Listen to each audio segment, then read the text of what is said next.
don't want to be in it. Get lower.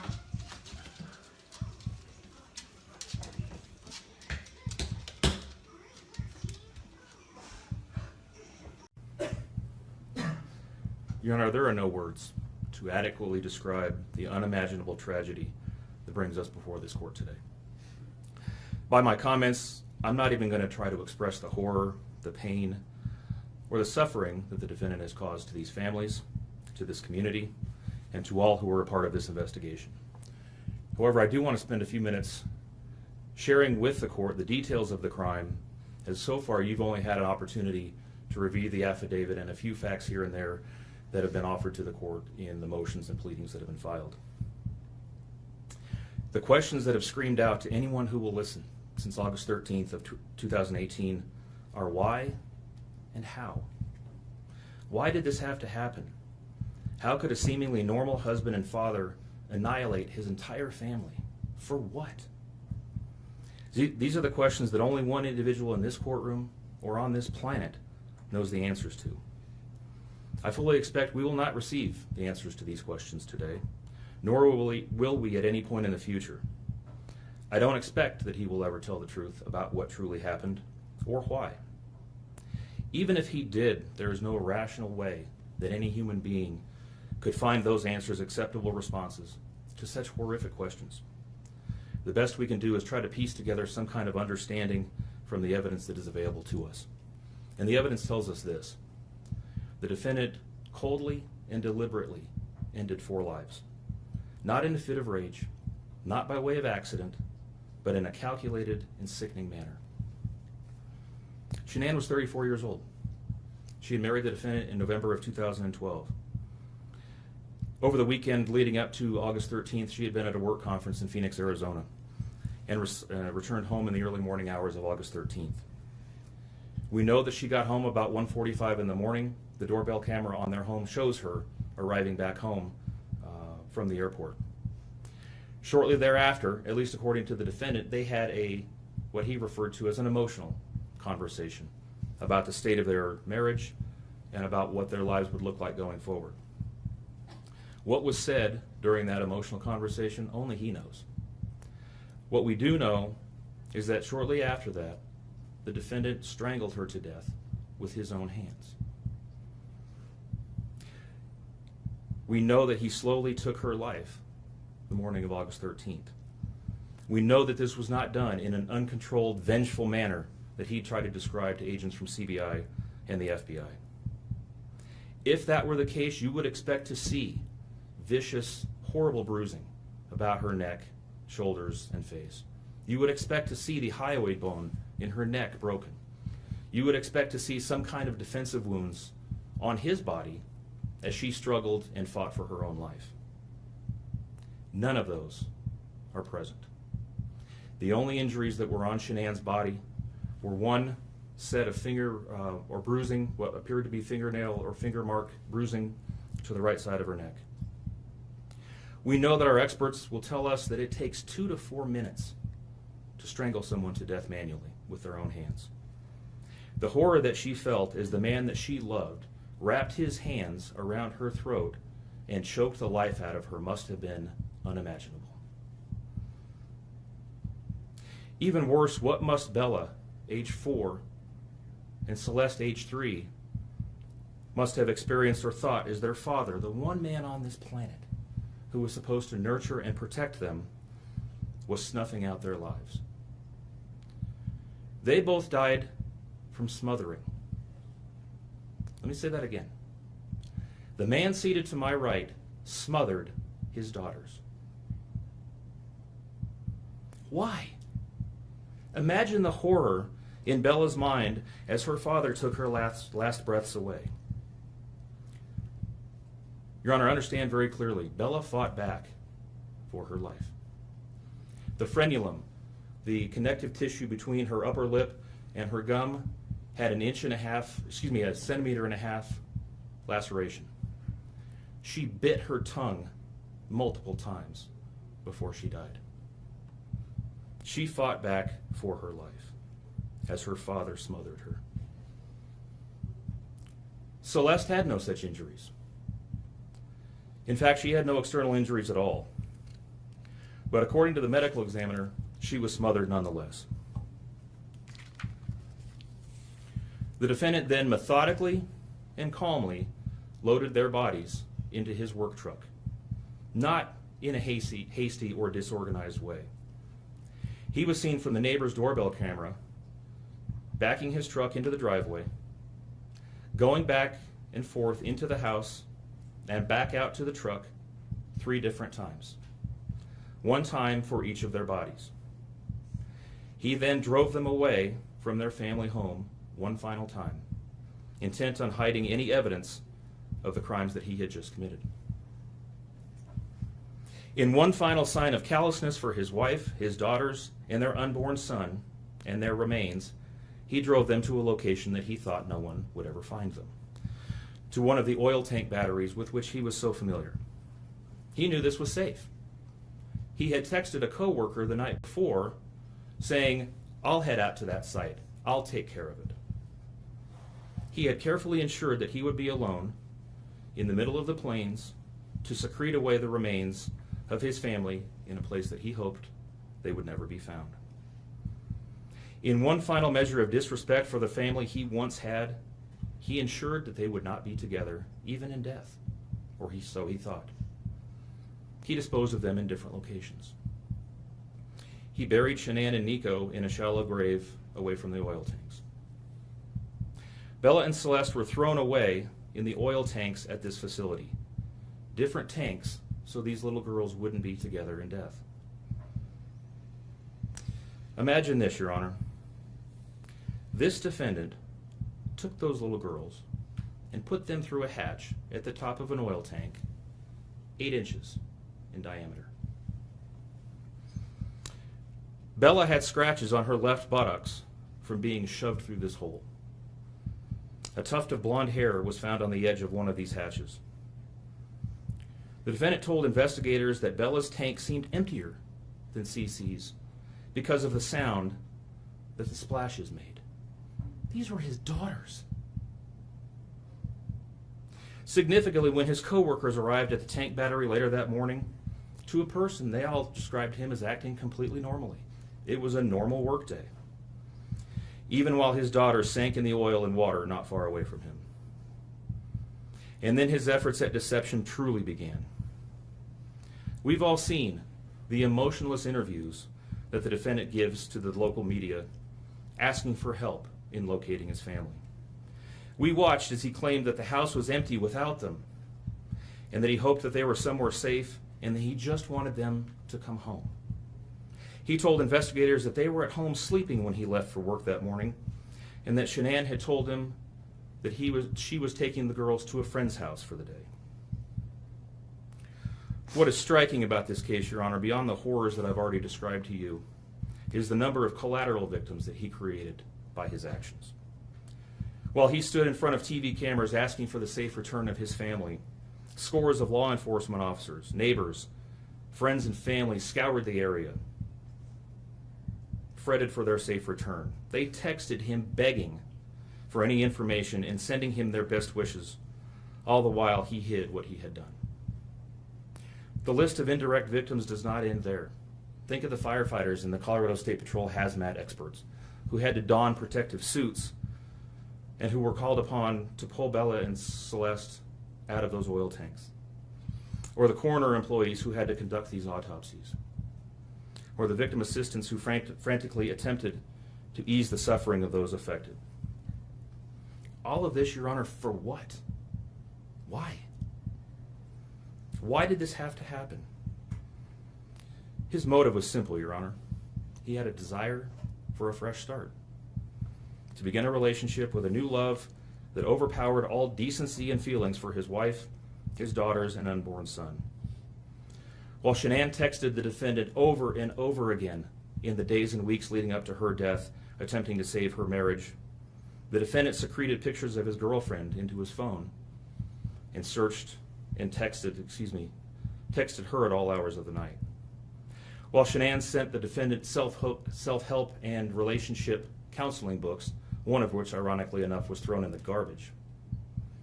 He was searching the internet for secluded vacation spots to take his new love in researching jewelry.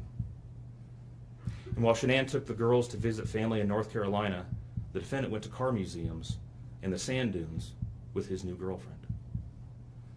The stark contrast between the subjects of their internet and text content is absolutely stunning. Even the morning after he killed them and disposed of their bodies, he made several phone calls. One was to the school where the girls were supposed to start, telling the school that the girls would not be coming to school anymore, that they were being unenrolled, presumably to give him some more time before law enforcement notification about them going missing.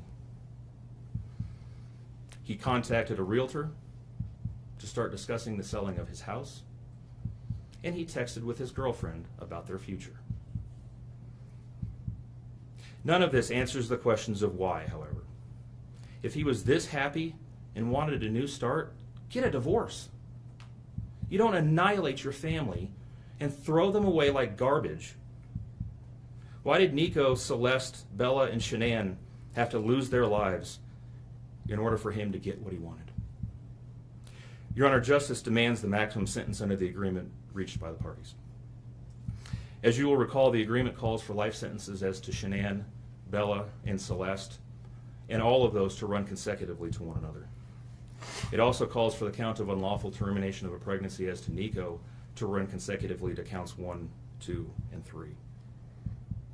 I would suggest that the extreme aggravation present in the defendant's conduct and in the efforts that I have described mandate that the sentences for counts 7, 8, and 9, the tampering with a deceased human body, each be the maximum of 12 years, and that those sentences run consecutively to one another. It is very clear that each of these acts, that these were not the subject of one act, but each oil tank that he walked up with his daughter's bodies and the hole that he dug for his wife and unborn son mandate a mandatory consecutive sentence. It's been alluded to this morning, but the defendant was certainly eligible for the death penalty in this case under the existing law in the state of Colorado. As you heard, Shanann's family strongly opposed my office seeking the death penalty and being bound to the criminal justice system for the next several decades. That's in large part, as you've heard, why we have reached the agreement that we have. 4 lives were lost at the hands of the defendant on August 13th for reasons that we will never fully understand, nor will we know. In the end, the Rusick family was much more merciful towards him than he was towards his wife, his daughters, and his unborn son. Prison for the remainder of his life is exactly where he belongs for murdering his entire family. Thank you. Tell me you love them. You're welcome. We love you. Say love Get your you. candy. Oh yeah, shoot, that's in here. I just want them back. I just want them to come back. And if they're not safe right now, that's what's tearing me apart. Because if they are safe, they're coming back. But if they're not, this has got to stop. Like, somebody has to come forward.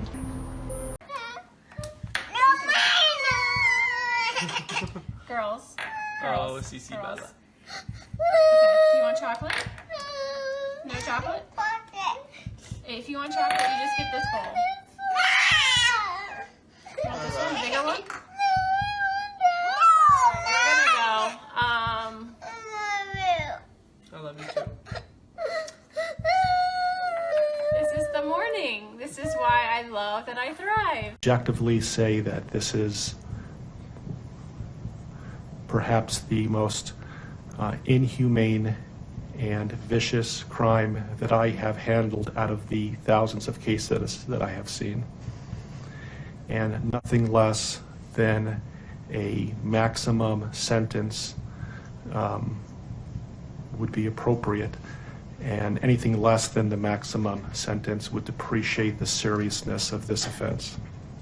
Deputies, I would respectfully ask that you take this defendant into custody and have him serve the rest of his life in the Department of Corrections. We are in recess. Cece, play patty cake on Daddy's head. Yeah, she's gripping it right now. Cece, play patty cake on Daddy's head. Go whack a daddy. Don't do that, Cece. Don't do got all of Whack it, Daddy. Don't it. spit. Don't spit on Daddy, please. Oh, that's a shower.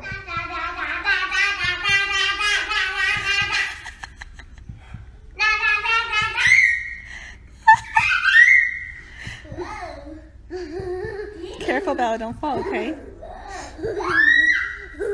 Whack it, Daddy. Whack it, Daddy. One more time, Daddy. Whack it, Daddy. Whack.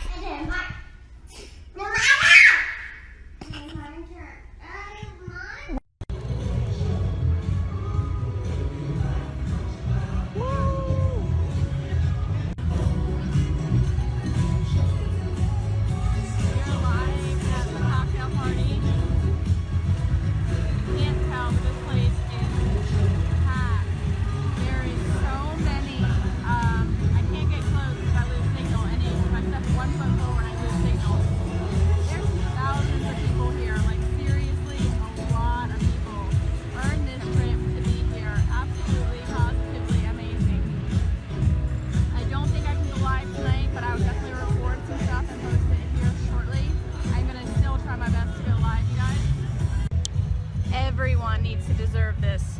Everyone. Absolutely everyone. Tell them how much fun it is. It's amazing. This place is nuts. It is phenomenal.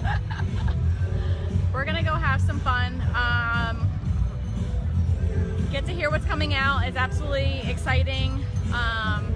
We're super excited. We'll be back here live shortly, guys. Love you. If this stillness holds you, a quiet gesture helps sustain these long-form investigations. Taking a moment to like the video or subscribe allows stories like this to be examined with the time and care they demand, bringing hidden truths into focus, one layer at a time. Hey guys, good morning, or I know for Colorado people it's good morning, good afternoon for everybody else. I wanted to come here live because today is the big day for the huge, our cocktail party is tonight where Product X is going to be released. We're super excited. We're heading to the pool right now, and then we have a massage today paid for by Lavelle. Today at 3:30. So Chris and I are super excited. So we're gonna get a massage after we lay by the pool for a little bit and maybe go to the beach again. And then we're going to go to the cocktail party. And we will be live there tonight. I don't want them to really go in the ocean. I mean, Ready, set?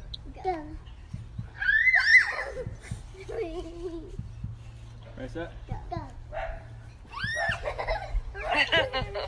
The pool opens in 2 weeks too. what's the degrees today? 85, the last I checked. 120. Wow. No, Cece. Yeah. CC, get girl. Oh gosh. Oh my gosh, are you kidding? She can climb that fence.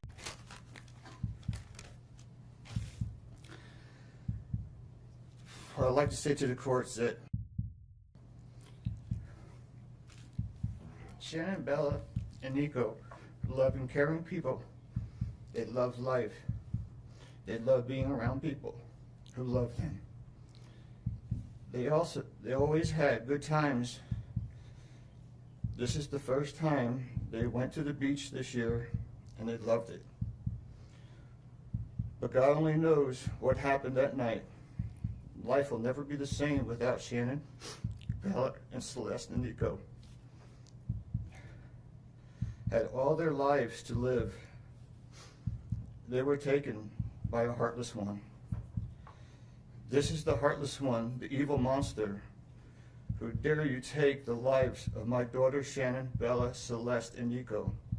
I trusted you to take care of them, not kill them. And they also trusted you. The heartless monster, and then you take them out like trash. You disgust me. They were loving and caring people. You may have taken their bodies from me, but you will never take the love they had for me. They loved us more than you will ever know. Because you don't know what love is. Because if you did, you would not have killed them. You monster. Thought you would get away with this. I don't know how. The cameras do not lie. You carry them out like trash of the house. Yes. I seen the videotape. You buried my daughter Shannon and Nico in a shallow grave. And then you put Bella and Celeste in huge containers of crude oil. You heartless monster. You have to live with this vision every day of your life. And I hope you see that every time you close your eyes at night. Oh, I forgot. You have no heart or feelings or love. Let me tell you something. I will think of them every day of my life. And I love them every day of my life. Prison is too good for you. This is hard to say, but may God have mercy on your soul.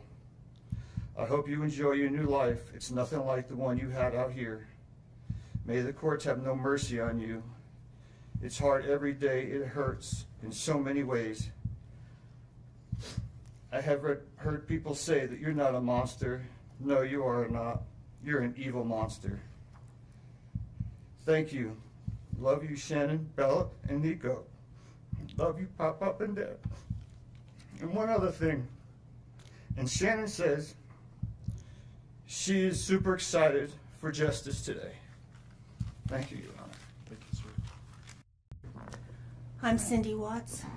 Ron Watson. Thank you. And I have authorized you to make a statement to the court as paternal grandparents of the children. And if you choose not to make a statement, but your designee, Ms. Powers, chooses to, she can do so as well. How would you like to proceed Can today? I read that? I want you to start, but I would like to read Who's that. going to be speaking today? Your Honor, initially, they've asked me, and they're hoping that they have the strength to speak, but if they do not, they've written out their statements and asked me to finish for them. So That would be fine. Who would like to go first? if I could start, Your Honor. On behalf of the Watts, Your Honor, and to the community, we thank you for the opportunity and the recognition under the Victim Bill of Rights. We come today as the grandparents and the parent of the daughter and children whose life was taken in this case. We are not here to ask for leniency. We are not in any way condoning or tolerating the crime that has occurred and the pain that has been caused. We join in our daughter-in-law and grandchildren's family in saying this should never have happened. This is not condonable. This is something that we will never get over. We appreciate the consideration that everyone has paid, most especially the families that have lost everyone. We appreciate that they begged for Christopher's life.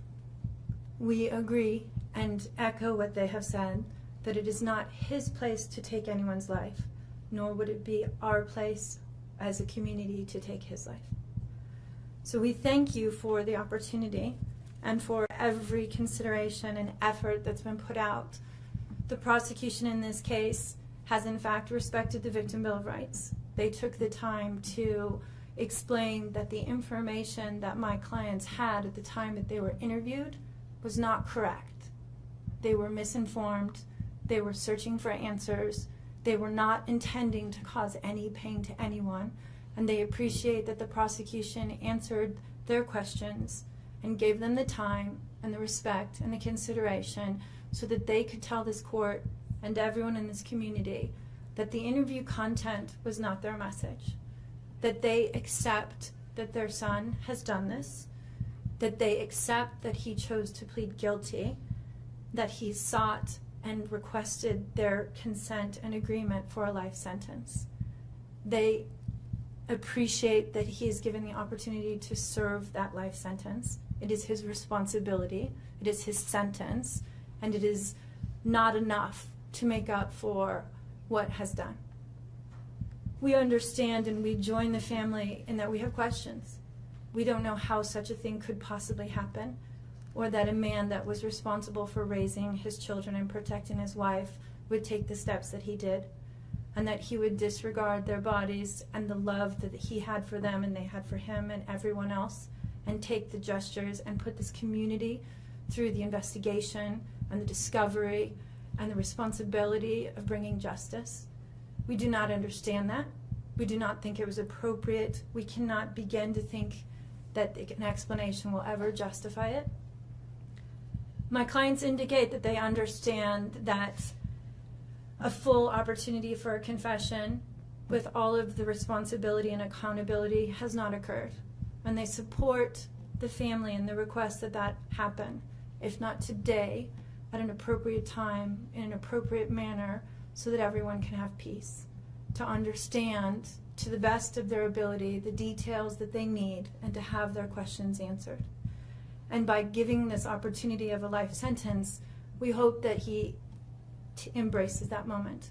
That had the death penalty been pursued, there would not have been an opportunity to be accountable and to give a full confession. And had the death penalty been sought, counsel would have fought for his life, the prosecutors would have been engaged in a multiple-year battle, the families would have been torn apart, this community would have had to subsidize it and endure it, and we have so much respect and gratefulness that that did not happen.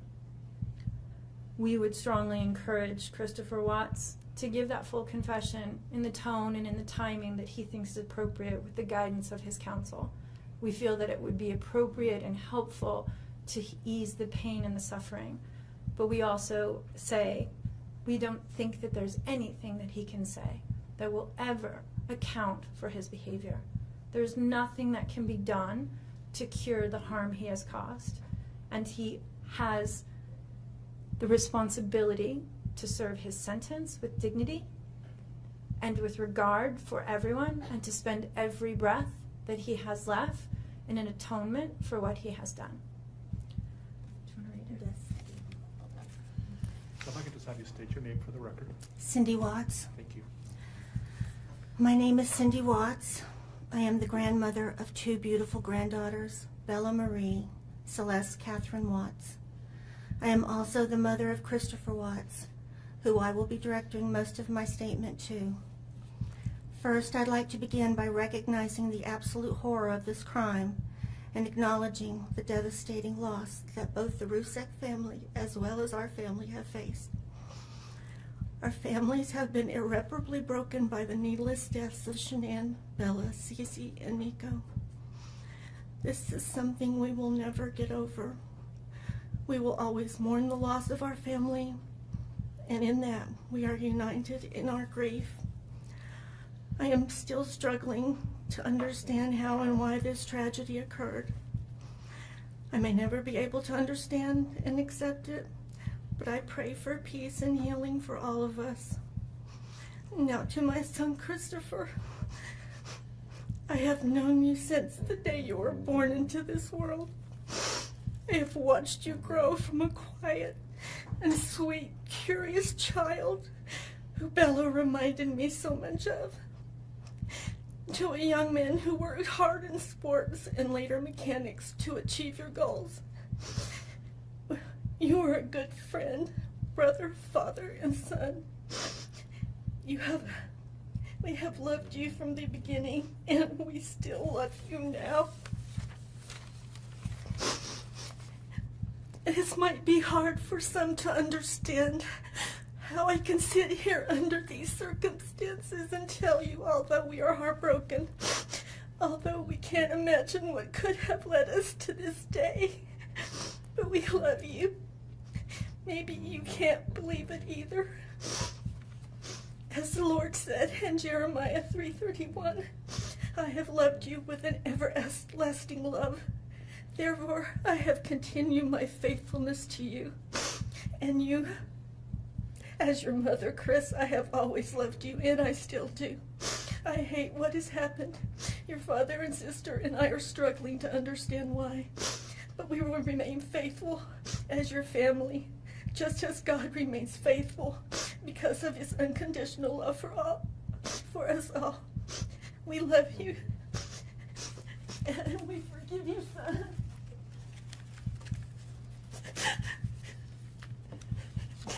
Thank you. Judge, if I could read Mr. Watts' statement. Yes. My name is Ronnie Watts, and I am the grandfather of Bella, Celeste, Nico Watts, and I am the father of Shannon. I am the father of Christopher Watts as well. And one of the most important things I've done in my life is to raise my children and to watch as they started their own families. I spent many years coaching Little League and talking to my son, taking him to the races, and sharing my love and knowledge of cars with him. He was just as involved with his girls. I believe he loves his girls. I know he does. This tragedy has impacted my family in so many ways. Beyond losing my precious grandchildren, our beloved daughter-in-law, we are forced to question everything. We still don't have all the answers, and I hope one day, Christopher, you can help us. Chris, I want to talk to you as a father and son. You are here today accepting responsibility, but I want to tell you this now. I love you. Nothing will ever change that. And I want you to find peace.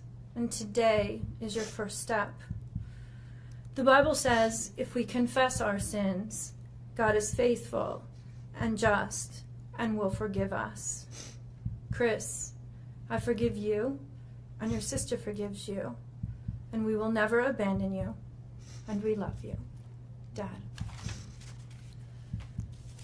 Judge, thank you for the opportunity to address the court. Hey everybody! So I'm home with the family, and they're excited to try the new Pro Bars, and they came in, I think, yesterday. So we have cookies and cream, and we have lemon meringue. Who wants Pro Bars? I do. All right, so do you guys want lemon meringue first, or do you want cookies and cream? Cookies. Cookies? I want that. You want the lemon meringue?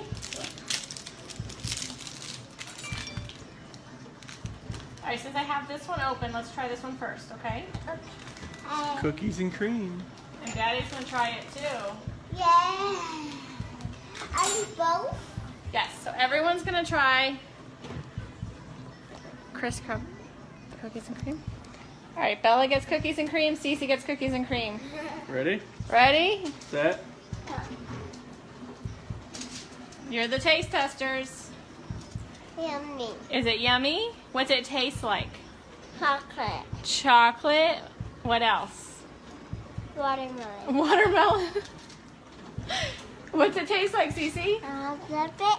Chocolate? Uh-huh. Is it delicious? Daddy? Oreo wrapped with vanilla. It's nice. Oreo wrapped in vanilla? Is it yummy, Cece? Is that good, Bella? I think they like cookies and cream. Okay, so let's try the lemon meringue. Hey, everybody. So, a little crazy over here. Cece loves the cookies and cream. You like it? Nothing. Good thing. Don't mind me. It's been a long travel day yesterday. Been cleaning, regrouping today. Hey, Jen. Okay, so Chris, this is the lemon meringue. Nope, that's Daddy's. Here's yours. Wait, don't take. Wait. Here, Bella. Okay, this one's lemon meringue. It's like the pie, but better because I don't like the pie. Ready, set, go. Ready? Hey, Jessica. That's so good. How's that taste, Cece? Good. Good? Yeah? Do you like that one better? Me too. I like it. What's it taste like? You like lemon meringue pie? Straight out the box. Bella, what's it taste like? I don't like it. You don't like that one? Bella doesn't like that one. That's okay. Okay. You like the birthday cake, right? And the cookies and cream? Yep. Dieter, do you want some? Yeah, Dieter wants some. All right, so which one's your favorite out of all the Pro Bars? Hey, Wendy. I would say lemon meringue. Lemon meringue? Mm-hmm. What's your favorite, Cece? Birthday. Birthday? Mommy's favorite. What's your favorite? The cookies and cream? Wow. We have to keep 3 on stock.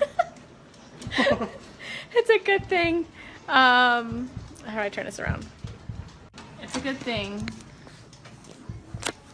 that I have all 3 of the favorites in the house. Cinnamon rolls were sold out of it here at the house. You like it? I want dip and You want dip and ranch? You want ranch dip and chips? Jess, I have them all. I just ate all of the cinnamon rolls. Cece actually really likes the cinnamon rolls too. Look at Bella. Cookies and cream. You got Cookie Monster.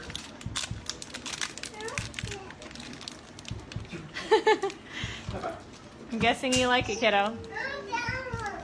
You like it? You want the lemon meringue, Cece? No, she didn't like that one. Daddy will finish it. Yep. All right, you guys. So that's our family. Making sure I didn't miss anything. Hey, everybody. So we're a mixed family. Apparently, birthday cake is a winner for me and Cece. Bella loves the cookies and cream, and Chris is lemon meringue. Surprisingly, because he's a cookies and cream guy. Yeah. So super excited. I love it that it's a healthy snack, and Cece can eat it because she has a tree nut allergy. And none of our products are made in a facility that handles nuts at all. So Cece can have them. There's 0 nuts in them, and it's the only go-to bar. We can't do processed bars. We can't do anything like that because Cece can't have any of it because it's all processed in a plant where there's tree nuts or nuts. So it's really nice that she can have it. It's a quick snack for mommy. It's always in my bag, and I can just give it to her. And I heard you, baby. I heard you. She wants ranch and dip. She's my child. Thanks, Kat. So it's really nice. It's convenient for me as a mom that I can just carry them in my purse and always have something for her. So super excited. The Pro Bars are amazing. They're a great snack, low carbs, low sugar, 2 grams of sugar in all of them, I think. But yeah, 2 grams of sugar and 20 grams of protein. So they're really good for you. So you guys have a great night. Love you. And we're going to be, Cece and I are fighting over birthday cake. So, all right. Say bye. Bye. See ya. All right. Bye, guys. I know God will put the evil people where they need to be. I also want to take the time to thank the town of Frederick, Greeley, FBI, the DA's office, the CBI, for exceptional work. We thank Nicole Atkinson, Shannon's neighbor Nathan, and his family. To me, they're our heroes. They really are. God bless. God makes no mistakes on who He puts in your life. Marriage is about love, trust, and friendship and unity. We marry for sickness and health, to death do us part. Our daughter Shannon loved you with all of her heart. Your children loved you to the moon and back. Shannon's family was her world. Shannon put a crown on your head. But unfortunately, the day that you took their life, God removed that crown. We loved you like a son. We trusted you. Your faithful wife trusted you. Your children adored you, and they also trusted you. Your daughter Bella Marie sang a song proudly. And I don't know if you got to see it, but it was, "Daddy, you're my hero." I have no idea who gave you the right to take their lives.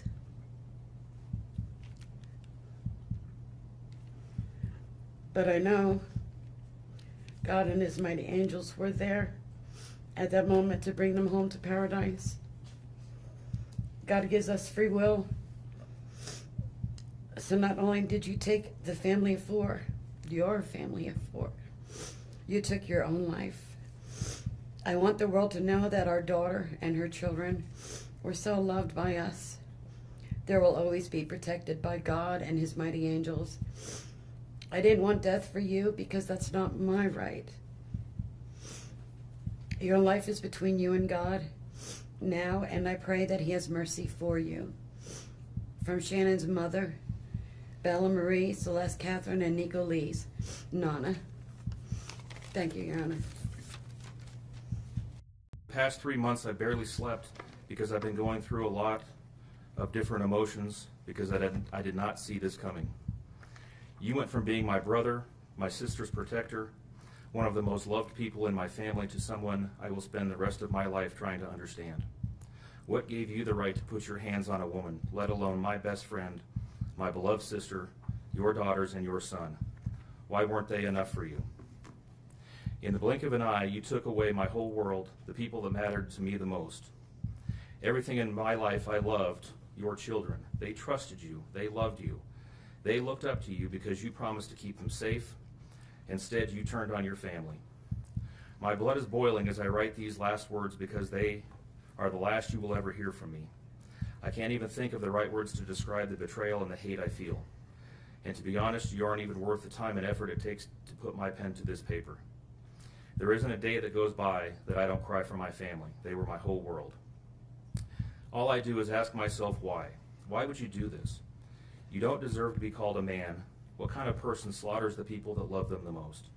Did you really think you would get away with this? Did you really think that this was your best option, to throw away your family like they were garbage? They deserve better, and you know it. I hope you spend the rest of your life staring at the ceiling every night, being haunted by what you've done. None of us deserved this. Hearing my mother and father cry themselves to sleep in this hotel room causes me anguish that is beyond words. I can't describe how this feels, how badly my heart is breaking for my poor parents. We trusted you. You have taken away my family from this earth, but you can never take them from my heart. You took away my privilege of being an uncle to the most precious little girls I've ever known. I will never hear the words Uncle Frankie again, but you will never be called Dad again either. You'll never be able to put your hands on another woman, let alone my best friend, my beloved sister, and your son. I just can't comprehend how they weren't enough for you. Shanann, Bella, and Cece loved you more than anyone. You were their hero. How could you destroy the people who loved them the most? I pray that you never have a moment's peace or a good night's rest in the cage you'll spend every day of your life in. A cage you are privileged to live in because my family isn't evil like you. We begged the district attorney to spare your life because despite everything, we believe that no one has the right to take the life of another, even someone like you. I feel sorry for your family. I know the pain that they must feel knowing that they can't hug you, because that's how my mother, father, and I feel every time we cry for our family. Nothing hurts more than watching or hearing my family weep for their loved ones. I just wish that I could tell that you would tell the truth, but I know that that is asking for more than you are capable of. I stayed up all night writing this statement. I don't sleep because of you.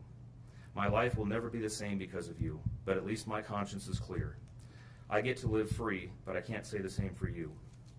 I haven't slept in 2 days because I've been anxiously waiting for this moment, the moment I get to tell you how I feel, how this has affected my family and I. My family and I can finally grieve after today. If anything, we will come out of this stronger today than we were before, and we will continue to pray for your family. Sincerely, Frankie Rusick. Thank you, James. Just wait. Hi guys, say What's hi, going Bella. We gotta get you dressed, kid. I Look know, what Bella's right? eating. Bella's eating some of the ingredients. She got a nice little bowl of chocolate chips. Look at that. What is that, Bella? Can you show them? What is it? Is it chocolate? Is it chocolate? It's chocolate mini morsels, right? Yeah, good job. So she's been eating my peanut butter and the chocolate morsels so far today. So we're gonna let a few more people hop on, and then we're gonna get cooking here, and we'll explain to you what we're cooking up over here. So, Yeah, welcome to the 12 days of Christmas, Lavelle Day, and even though I like to claim that I could probably cook, I can't at all. So I'm gonna let my wife do all the cooking. She's gonna make up some Thrive Bites for us. and I'm gonna go wash my hands real fast. Uh-oh. She's gonna leave me here alone. Oh, we got some people joining. Bella, look. Got Got people looking at us. Say hi. Wife's gonna be making up some Thrive Bites here in a second, so make sure you hop on and join us for the 12 days of Christmas. Bella's got some chocolate chips. I need a Lavelle apron. Alright guys. Hey Michelle. Hey Amanda. Bella's showing you what she's eating. She's eating the ingredients. She's been eating the ingredients since I've been getting them prepared, so. So we're gonna make Thrive Bites today.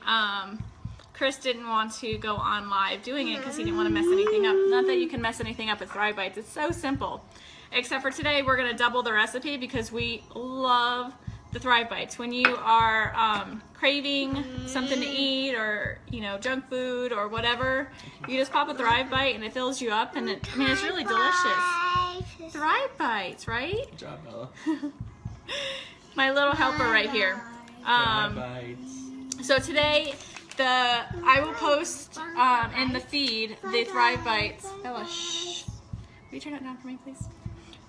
So I'm going to post in the thread here today on how to make Thrive Bites and the recipe. So basically it calls for 1 packet of your lifestyle mix. Now you can use any flavor. I'm going to use vanilla here today. And hold on, honey. It calls for a cup of oats, a half a cup of peanut butter. Hi, Bonnie. Hey, Corey. Look at Bella.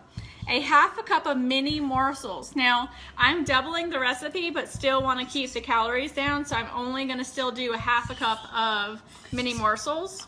It does also, you can add anything into it, like coconut, peanuts, walnuts, whatever you want. It's up to you. You also add a 1/3 cup of honey, a half a cup of ground flaxseed, and a teaspoon of vanilla. I don't know if I mentioned peanut butter, but also half a cup of peanut butter. Again, I'm doubling the recipe, so everything I'm doing here today is going to be double. Hey, Madison. Take care of my dad while he's there with you this week. All right, guys. Sorry. So first I'm going to add my oats. These are so good. We can't keep them in the house. So then I added, the mini morsels. I add the ground flaxseed. So I always add all the ingredients. I'll just add the rest of Bella's. I add everything that's easy to mix. And so I'm gonna pour our premium lifestyle mix in a cup so you guys can see the consistency. It is micronized. It is fine. Very, very, very, very, very fine. Hey, Christine. So if you guys probably can't see that way here.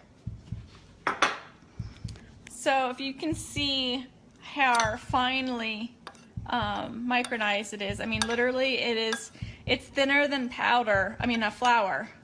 I don't know if you guys can see that really well. So, hey Mandy. So the Thrive Premium Lifestyle Mix is so fine. I mean, it's very, very, very fine. Let me find the other one. So you add 2 of those because, like I said, I'm doubling the recipe. Hey Sharon. And so now I just pretty much mix this. And then I'm going to add the honey, the peanut butter, and the vanilla. So look at this so far. Hey Sarah! So look at our little Thrive Bites so far. They're no bake, super simple, super delicious. Like I said, I'm going to Punta Cana in February, and I need to continue to, where'd Bella put my spoons? Hold on, guys. I think she took my, hold on.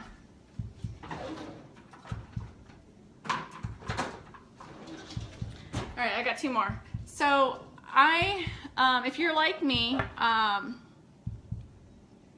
yes, Michelle, they're super delicious. So now I'm gonna add the honey. So I'm going to Punta Cana in February, and as much as I want to get into the gym, and I'm working on trying to find the time between work, being a stay-at-home mom with the 2 girls, life and everything, it's really hard to get into. I just added the vanilla, sorry. It's really hard to get myself into the gym as much as I really want to. I've been doing some kind of like mini workouts at the house, like squatting and things like that, but it's hard for me to get to the gym. And being a stay-at-home mom during the day and working overnight shifts, you tend to snack a lot because you're always around food, and whatever happens, the kids are eating snacks, you jump on snacks. So this is my way of making my own snack, that instead of me grabbing a fruit roll-up or a bag of chips or any of that stuff, I just grab one of these, and I've made my own for the kids too. So they have their own little protein bites Bella loves. So now that all my ingredients are in here, I'm just going to mix it up really good. And as you guys know, messing with peanut butter, it's fun. So, sorry, I don't like a mess when I'm cooking. Not that I'm cooking. I know, Bonnie. So Bella does squats with me at the house because, we all gotta work up the backside, right? So I'm doing squats at the house, and it's super funny because she tries to do them with me. And so here comes Cece, the sumo wrestler, doing squats in my living room because she literally looks like a sumo wrestler when she's doing them. Yeah, Mandy, so that is my favorite side effect. And the thing is, it's not a weight loss company. And as I use you as an example because you are super skinny when you started Thriving. And so it's not a weight loss company. But you know what? With anything you can do, you can manage your weight, with just the small things that you do, with cutting out junk food. Like that's what has happened with me when I started the Thrive experience, is I no longer crave a lot of the junk foods as I used to crave. And being lazy from, sorry, I'm getting another spoon. Some of the, filling in your nutritional gaps and craving more water, which is all I used to drink before, but I really crave a lot more water now. And on top of that, I'm literally eating better. So that's really huge. You got to take care of your body. You got to eat better. I'm changing the spoon because of the peanut butter. Hi, Carrie. So we're making mini Thrive, or not mini, but Thrive Bites here. So my hands are washed. Sometimes, when you're in the kitchen, you just stick your hands in there. With the heat of your hands, it helps to melt the peanut butter a little bit, and so it kind of makes it easier to manage, so to speak. And then we're just going to literally roll these into balls, whatever size you like. I like to do them in little minier sizes.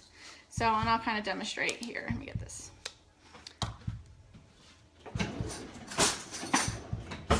So, get your hands dirty. I take about a teaspoon size. You can see that. And, just pinch it into a ball. And so that's how big I make mine. They're probably a size of a quarter in round. Carrie, they're super delicious and very healthy for you too, except for the fact that they have little mini morsels in them, but I cut the recipe in half when it comes to the mini morsels. And then you can be creative. You can use the strawberry shake with it. You can use the apple pie and create it into an apple pie little treat. I love the peanut butter because everyone in this house loves peanut butter, and I can never keep it on hand. So it's been really good. Like I said, the girls love them. I don't use the Thrive Lifestyle mix for the girls, but I make them their own little mini bites, so they feel like they're getting a treat with us too. Yes, Mandy. So these are so, honestly, they're really good too. But yeah, and you can do whatever you want with them. You can add anything. I'm not a coconut person, so I don't add coconut to mine, but you can add chunky peanut butter. You can add anything, that you want. Stick them in the fridge, let them chill, and then put them in a little container, and then you're good to go. Grab and go. How many spoons are you required? Listen. I use one sometimes, but it's sticky, and usually I just use my hands a lot. Of course they're clean, but I'm trying to be proper. professional TV cook, you know? I don't qualify though. So, give me 1 second. They're really good. You guys really have to try them. I will post them in the thread here. I am down 28 pounds since I started the Thrive Experience, and going to Punta Cana in February, I'd like to be down another, you know, a good 5 to 10 pounds. And so this is a really good way for me to do that. And I'm gonna show you kind of what they look like. I'm sure some of you have made some protein bites before. So it's super simple, you guys. Have fun with it. Bella was helping me out, but Chris took her away so she wouldn't talk on the video. Incorporate your kids, like make something for them. Like, and this is super fun. Bella likes to roll these with me, and she does a really good job with it. And it's interaction with your children too at the same time. So that's pretty much it. I'm gonna finish making these, and then I'll come back on later and show you what they look like when they're all done, even though they look the same, just a little firmer. So you guys have a great day, and I'll post the ingredients so Michelle, you can go ahead and continue shopping when you're at Walmart today. All right, guys, have a great day. There are these are great when you have an afternoon slump of work. Yes, so good. And you know, honestly, like I eat them throughout the day, and they're really good snacks for when I work overnights, because when I work overnights, I tend to snack on a bunch of junk food, like things that aren't good for you. And so these have been a really good supplement instead of doing that. So instead of a bag of chips, I'm eating some Thrive Bites. All right, guys, have a great day. This matter comes on for a first appearance. Mr. Rohr, correct me if I'm wrong, but formal charges have not been filed yet? That's correct, Your Honor. The defendant was arrested. Formal charges have not been filed. By my calculation, I believe they will be due to the court at 3:30 on Monday. Thank you. Mr. Mercer, anything you would like to say about that? Not regarding that issue, thank you. So the court has reviewed an affidavit in support of a warrantless arrest. The court has found probable cause for the arrest. Specifically, I see that Mr. Watts was arrested for 3 counts of first-degree murder, each a Class 1 felony, and 3 counts of tampering with a deceased human body, each a Class 3 felony. Again, these are only charges that are named in the affidavit in support of the warrantless arrest. It's the district attorney's office who will ultimately decide what charges, if any, are going to be filed. And Mr. Mercer, would you like me to advise your client of his rights pursuant to Rule 5? Yes, please. Thank you. So, Mr. Watts, I would like you to listen carefully to the rights that you have, okay? Thank you. And so first, you don't need to make any statements. Any statements you make can and may be used against you. Do you understand? Yes. You have the right to counsel. Do you understand? Yes, sir. If you are indigent, you have the right to request the appointment of counsel or consult with a public defender before any further proceedings are held. Do you understand that? Yes, sir. And Mr. Merson is the head of the public defender's office, and he is going to represent you today and potentially in the future. Do you understand that? Yes, sir. Okay. Any plea that you make must be made voluntarily and not the result of undue influence or coercion. Do you understand that? Yes, sir. Right now, charges have not been filed, so this is a limited advisement. I intend to bring you back next week once formal charges are filed on Monday, so I can give you a full advisement. But I will tell you that at this point, the court is not authorizing any bail. Once I know what the official charges are that are filed by the district attorney's office, I'll inform you the nature of the charges. If charges are filed, you have the right to a jury trial, and you have the right to demand and receive a preliminary hearing within a reasonable time to determine whether probable cause exists to believe that you committed any of the charges that are filed by the district attorney's office. Do you understand that? Yes, sir. I believe that your lawyer has filed about 16 or so motions on your behalf, including a request for a preliminary hearing. Do you agree, Mr. Merson, that that time period, that 35 days to have a preliminary hearing, doesn't begin until your client appears in court next week once formal charges are filed? I agree. And I have not seen, correct me if I'm wrong, a proof positive, presumptive, great written motion by your office. Not at this point, Judge. Okay. Okay. And so would you like me to further advise your client of any additional rights? No, thank you.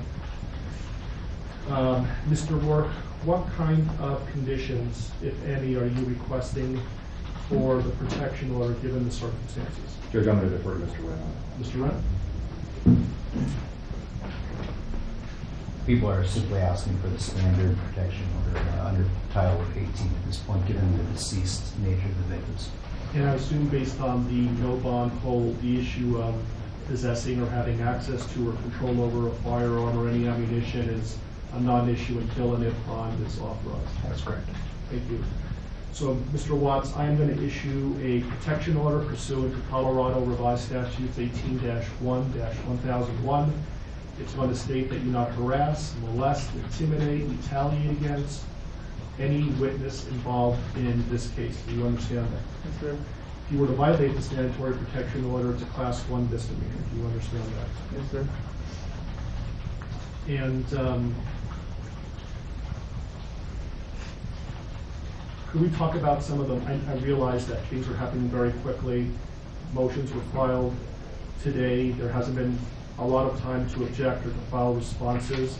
Mr. Merson has filed a number of motions, some of which potentially may be time sensitive.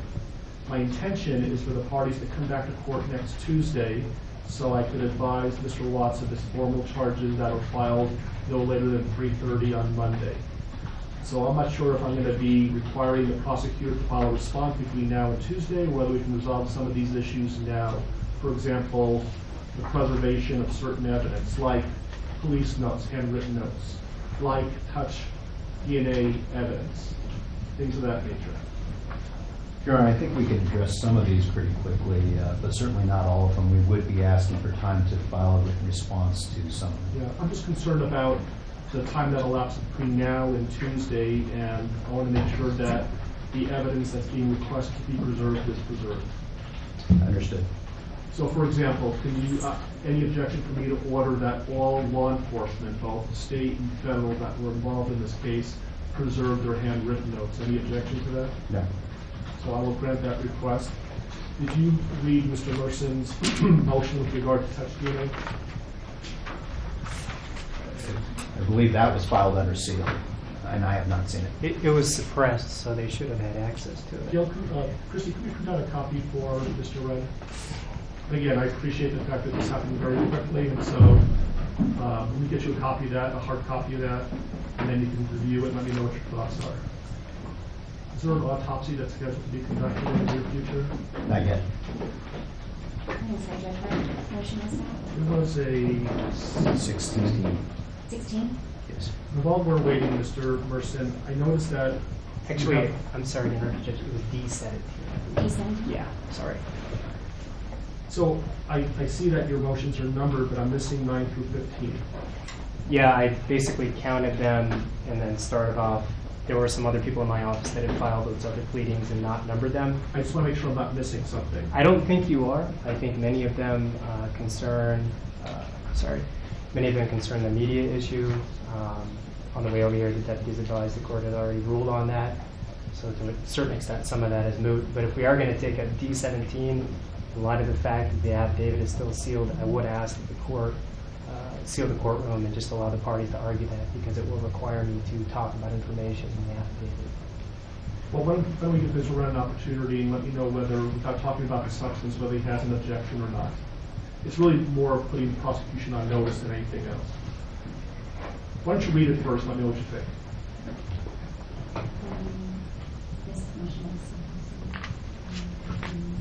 You can give to the prosecution.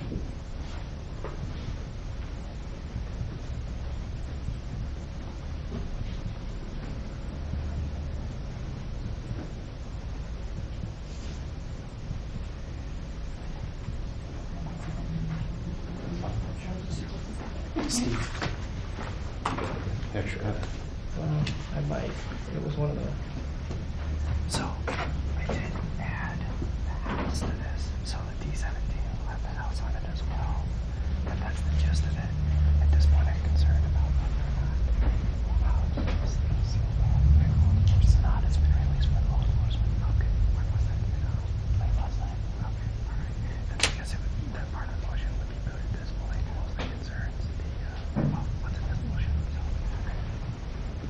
I could take a moment to read this. Mr. Mercer, anything on the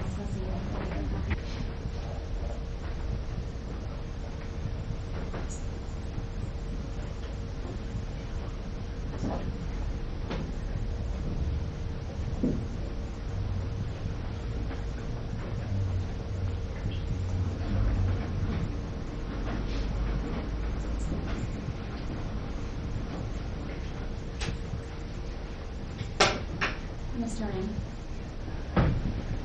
Thank you. I'm okay with continuing it. I just don't want there to be any time-sensitive issues between now and next Tuesday that we should have handled today. I think we need to address it today. As I indicated, Judge, at this point, there's not an autopsy scheduled or autopsies. I don't know when that might happen. I don't know if it would happen before Tuesday or not. With respect to this motion, and does the court want to address Mr. Mercer's concerns about clearing the courtroom, given the sealed nature of this, or may I speak for you? Well, it was I think it's based on the sealing of the affidavit in support of the warrantless arrest, and so it was your motion to seal. So if you think the reasons why you requested the affidavit to be sealed are going to be compromised, we could do this in camera. If you believe it's not, then we can talk about it publicly. I'm not worried about the compromising nature of the affidavit. I will tell the court and make a record that the prosecution has provided Mr. Mercer with a copy of the affidavit, despite the fact that it was sealed to the public. I am concerned about this being discussed in a non-in-camera setting. My concerns revolve around the issues I brought up in the objections to expanded media coverage. It's an ongoing investigation at this point.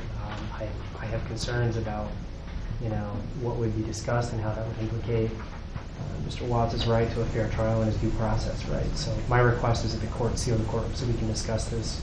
Mr. Ray? Move that to the discretion of the court.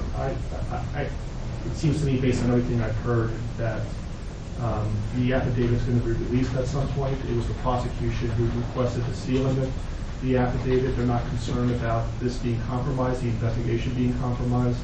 And so I think we can talk about this publicly. Mr. Wright? And when you say talk about this, are we still talking about yes. D17, yes. Which was also filed under seal? Yes. So with respect to paragraph number 3, Judge, our concerns relate to the way this is worded. As the court knows, the pathologist goes through a very extensive process when conducting an autopsy, much of which is governed by statute.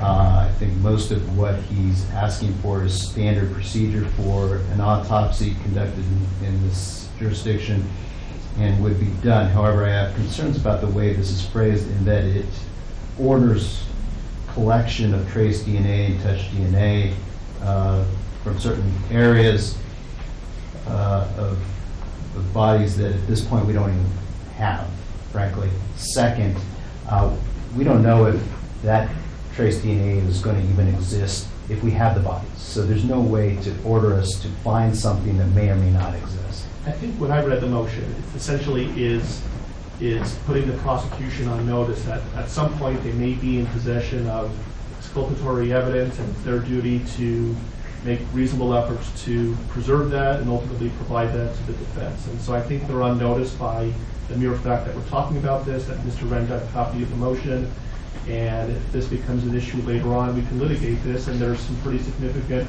sanctions for the destruction of exculpatory evidence. Okay, so that will be the ruling of the court. Your Honor, may I ask one clarifying question? Because the way that the motion is titled talks about the collection of touch or trace DNA at 2825 Saratoga Trail as well as during the autopsy, but the body of the motion does not.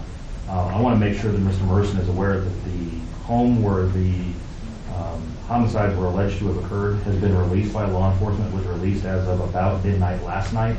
So even as we stand today, we are not in a position to be able to go back in and collect trace DNA from that home. So I just want to make clear that the ruling of the court does not require us to do anything affirmative with respect to the home. And Mr. Wren advised me that the government is no longer in control of the home, so I'm aware of that. Thank you. Thank you. Thank you.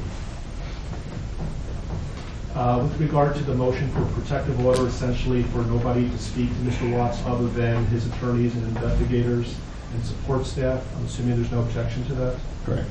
You'll put law enforcement on notice on that issue? Yes. Okay. Any other time-sensitive issues that cannot wait until next Tuesday? Nothing from the people. Mr. Merson? May I just have 1 second? Sure.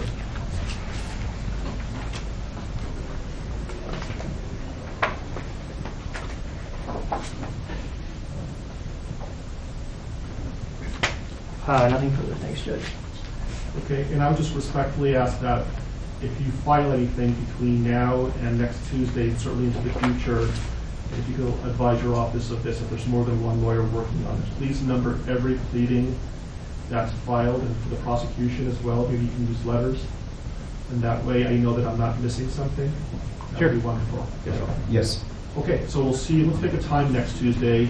I know everybody's really busy. I just had some time open up. And so what's a convenient time for everybody to be here?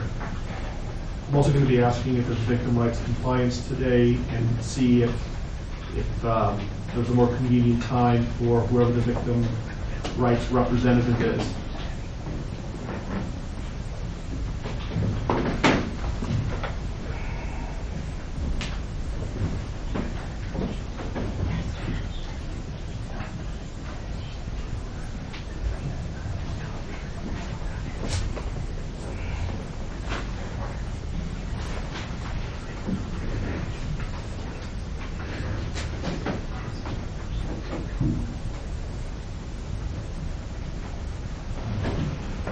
You know, we have been in communication with the family of the victims. We are in VRA compliance with that, based on that effort. At this point, we don't have any specific times that are good or bad for the family, but we will certainly contact them as soon as we leave and clarify their availability for next Tuesday. How about the attorneys? What's a good time for you to be here on Tuesday? Anytime, Judge. I'll make it work.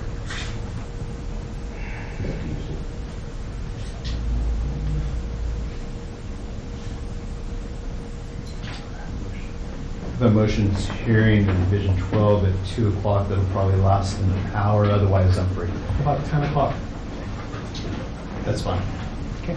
So the plan is next Tuesday, 10 o'clock, we're going to know whether the prosecution filed formal charges or not, and the deadline for that would be Monday at 3:30. I will give Mr. Watts a more detailed advisement, and then we'll decide what the next step is going to be. Does that work for everybody? Yeah, one more thing. Yes. I would just ask the court order that the prosecution give the defense notice as to if an autopsy is to be scheduled, when that is scheduled, so that we can file the appropriate motions. I think you can appreciate why we would want notice of that. Yes. Any objection to that? Not as to the notice issue. Yeah, I'm not going to be ordering that they, at this point, I'm not ordering that they be allowed to be present during the autopsy. Why don't we say 48 hours notice? Is that reasonable? Yes, and if I learn that information over the weekend, I'll email Mr. Mercer. Is that okay with you, Mr. Mercer? That's fine, thank you. They wouldn't do the autopsy over the weekend, though, would they? No, I don't believe so. They would? They're going to try to get it done soon. So 48 hours is probably not going to be enough time. Because they make their decision. We've all certainly seen autopsies scheduled less than 48 hours after the bodies are recovered. So we will do our best to comply with the notice requirements as soon as we learn the information. Who would be making the decision on when to perform an autopsy? The coroner's office. So can you communicate with them that there's an order that there would be 48 hours notice, and if they, for whatever reason, can't comply with that, you'll let Mr. Mercer know? Is the court ordering that the autopsy not be conducted earlier than 48 hours after the recovery of the bodies? No. Okay. What I'm saying is I'm ordering that you notify the coroner that there's an order that Mr. Mercer is entitled to 48 hours notice, and if they are intending to perform the autopsy sooner than that, they need to let you know before it starts, you can give Mr. Merson reasonable notice. Yes, sir.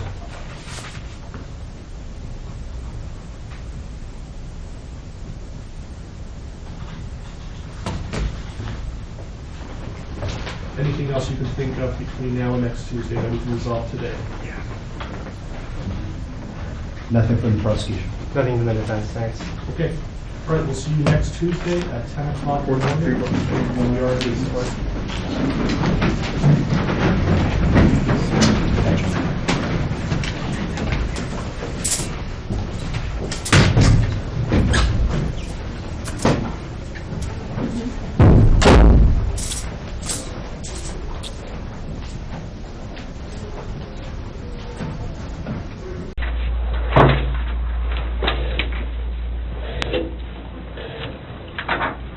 So I brought Graham in here because we want to talk to you about the results, okay? Sure.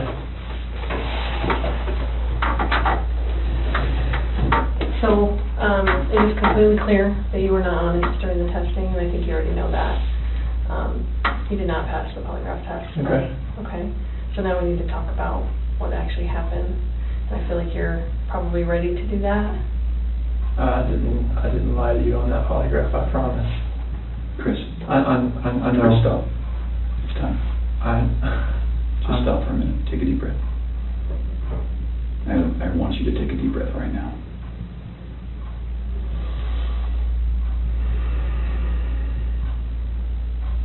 There's a reason you feel sick to your stomach. And when people hold stuff inside, it makes you physically ill. And I can just tell on your face, I could tell from the second you walked in that you were wanting to just come clean and just be done with this. And I appreciate that because you knew sitting down in that chair that you weren't going to pass today, and you knew I was going to find out because I told you that. And then you continued to stay knowing that you could, at the end, say, you know what, I just need to get this off my chest. Like, I just need to tell you what happened. We're not here to play games. We're not here to do any of that with you. We just want to know what happened. So can you start from the beginning and tell us what happened? Everything that I've told you, I did not lie on this polygraph. I don't know how much I could tell you right now. Like, I did not. It's not even an option right now because you did not pass the polygraph. So I know you were being deceptive. So that's not even an issue right now. The issue right now is what happened to Shanann, Bella, and Celeste. That's the issue right now. Okay. Okay. So let's talk about that. I've I know you want to tell us. I can see it in your face. Holding this lie in is going to do nothing for you. I know this. Like, okay. I'm not like trying to like cover things up. Like, yeah, but you kind of are because it's normal. Normal people would do that. Normal people that make a mistake initially are going to go, I don't know what you're talking about. I didn't do anything. That's normal. I would expect that. It's just like if you ask your kid, you know, did you write on the wall? And they go, no. And you're like, you have a marker on your hand. Like, I know you just wrote on the wall. And they're like, oh, okay. That's a natural reaction that someone's going to initially lie about something like that and then eventually tell the truth. So this is your eventually telling the truth time. This is where the rubber meets the road, Chris. Like, don't let this continue any longer, please. I'm not trying to make anything continue. Like, I want them back home, like. But you know they're not coming back home. You know that. I don't know in the back of my head. I hope they come back home. But you know they're not. I hope they come back home. Mm-hmm. And I don't know they're not coming back home. Chris, Timmy and I are confused, okay? And here's what we're confused about.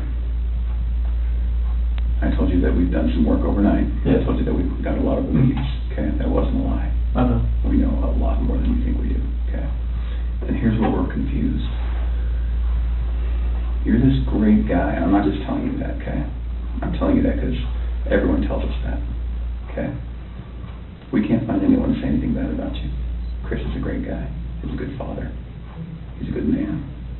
We're confused as to why you're not taking care of your beautiful children. I'm not taking care of them right now. Right now. Where are they? don't know where they're at.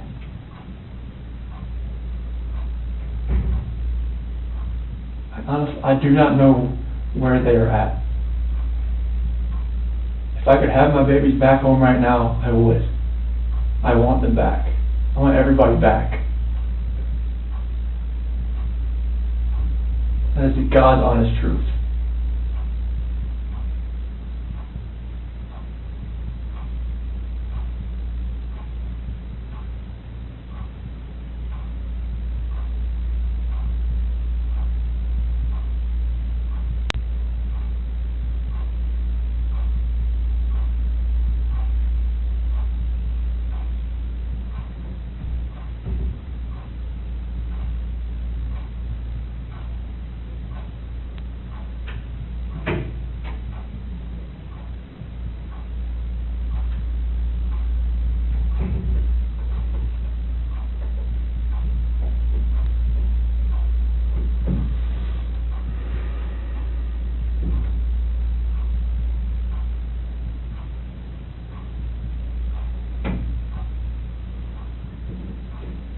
So let's keep talking about your family, okay?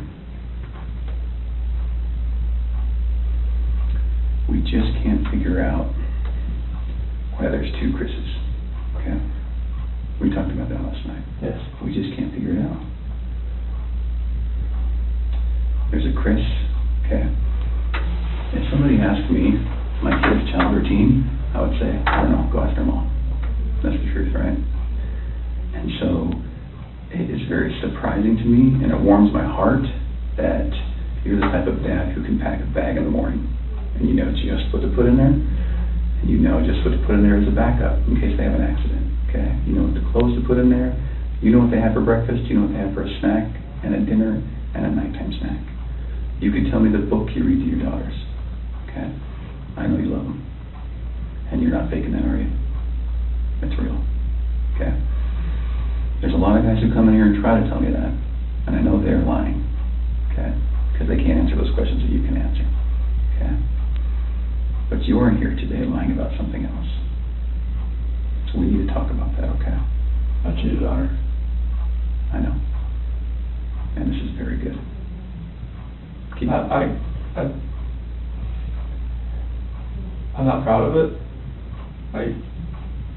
I don't think anything like that could happen. I don't think I'd ever do it, but I did. I know. Keep going. And she accused me of it. I denied it. I cheated on her, and I feel horrible for it. Like, she was pregnant, and it was, I don't want to, I didn't hurt her. I cheated on her. I hurt her emotionally. I cheated on her. And I feel absolutely horrible about this, but that's what I've been holding. When I didn't go to the Rocky game, I was with her. Okay. I went to dinner with her. Okay. Keep going.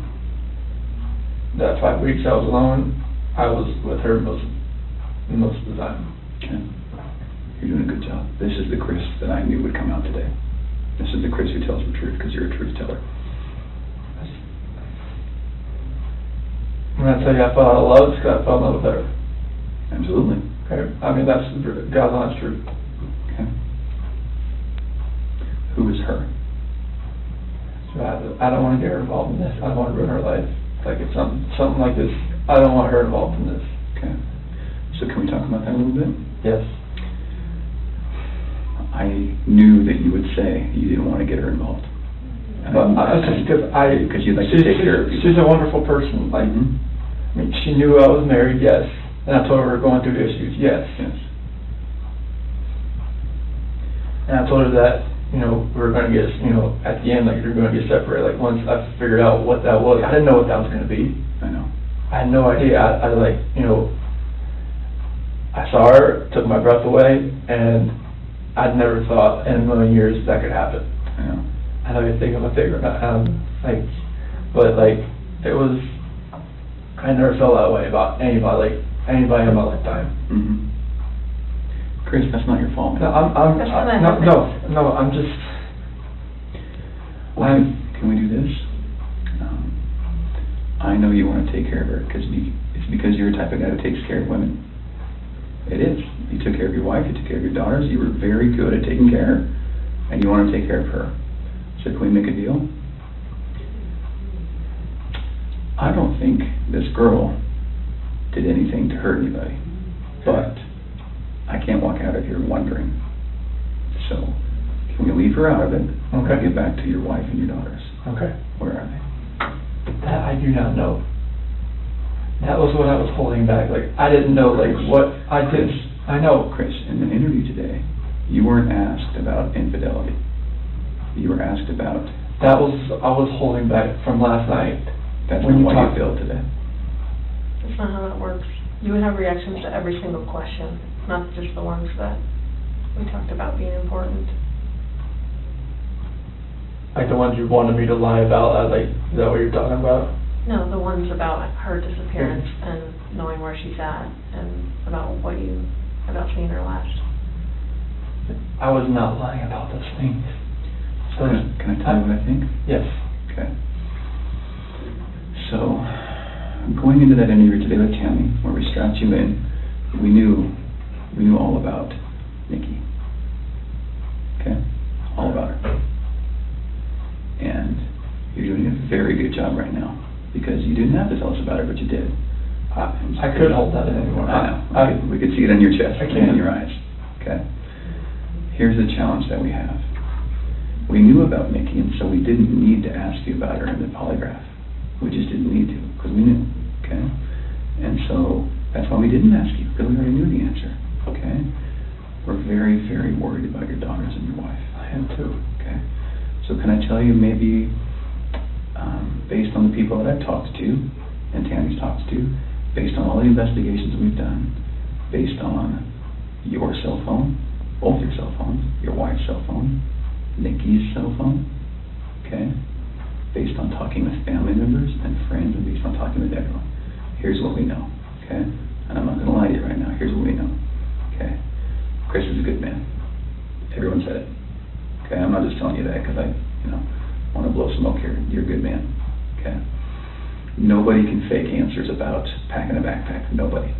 You either pack a backpack for your kids or you don't. Okay. This should have been the happiest time of your marriage. Okay.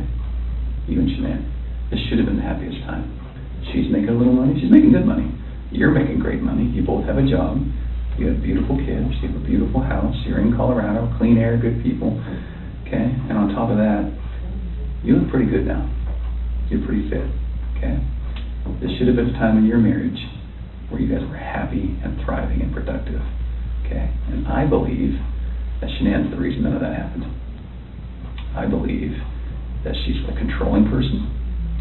Maybe doesn't listen to you as much as she should. I think that she can do whatever she wants and you can't. Okay? I think if you were to go to a restaurant, she would order whatever the hell she wants. And as soon as you order a nice steak, she says, whoa, buddy. Okay? A woman that lets her man do all of the backpack packing and all of the cooking. I'll do all the cooking, but she cooks I do some things here and there. Okay.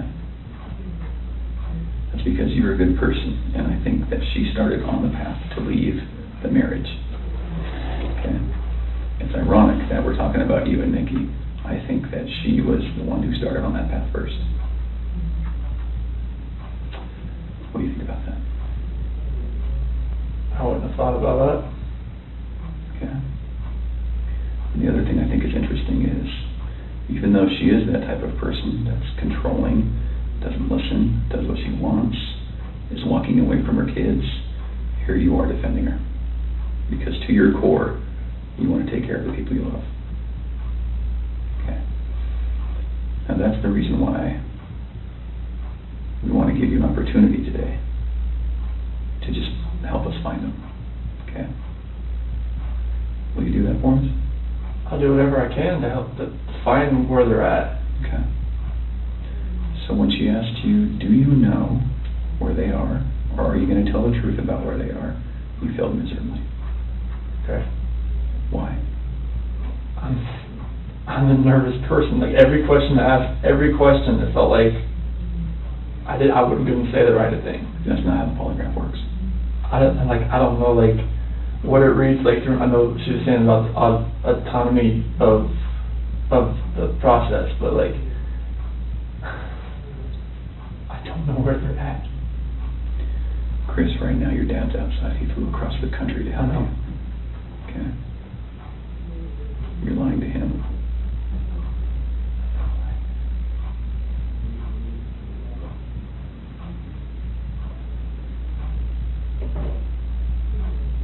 You lied to everyone you talked to. And they all bought it. Will you please help us find your babies? I want to find them. I've told you over and over, I want to find everyone. Can we go back to that night? Yeah. You know that we have texts, and we know that there's an Alexa in your house, and you know that those are trained to record distress. Okay. You know that we know the content of Nikki's text messages and your text messages and Shanann's text messages. Okay? I didn't know you knew who Nikki was until tonight, right now, so. Okay. Tell us about that night again, and please tell the truth this time. I told you the truth. I promise I've told you the truth. Like, I woke up at 4 o'clock. I woke up at 4 o'clock. Got dressed, got ready. 4:15, me and Shanann talked about the house, about separation. Did you guys talk about Nikki? She accused me of like, all right, well, you know, is there somebody else? Sure. I didn't say it. You denied it? Yeah. Okay.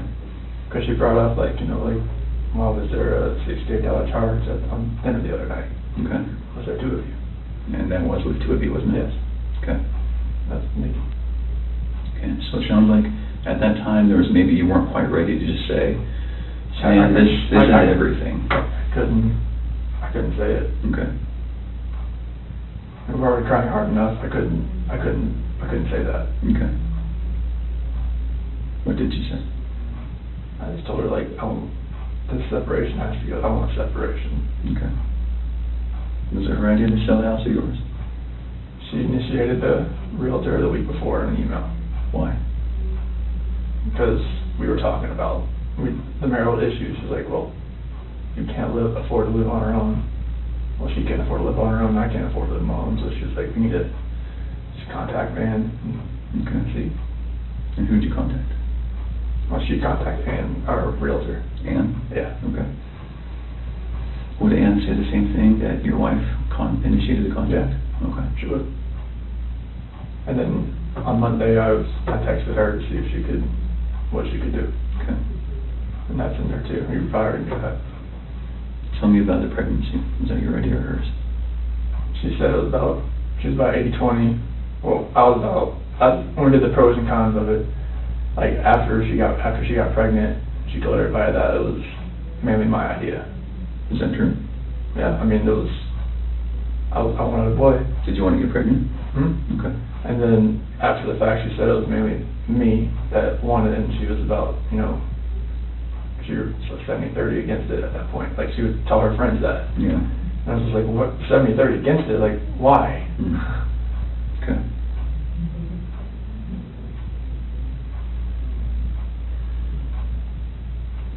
Can you understand that some of this just doesn't make sense to us? Okay. How is it possible that a woman and 2 kids are just completely gone off the face of the earth? I promise you, I have nothing on my hands I did nothing to those kids or her to make them vanish.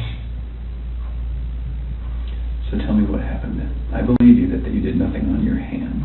What happened?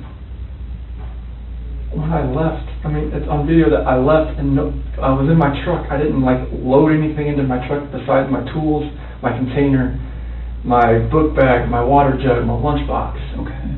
But then what happened? I I drove out of the driveway. No, before you drove out of the driveway. What happened with your wife and your kids? I didn't do anything with them. They were still in the house. Where are they? Where did they go? I don't know, sir. I really don't know. Your wife's not the type of person to vanish. I know she's not. She had 10 things on her schedule that meant she was going to be there the next day, that day, the day after that, with friends, with a doctor. Okay? She didn't leave because she wanted to. Right. So what happened? I didn't do anything to her or the kids. Was it an accident? I didn't do anything. Was it an accident? There was no accident. I don't know if there was an accident in the house. I wasn't there for it. It's a big deal if it's an accident, because we can work with that, Chris.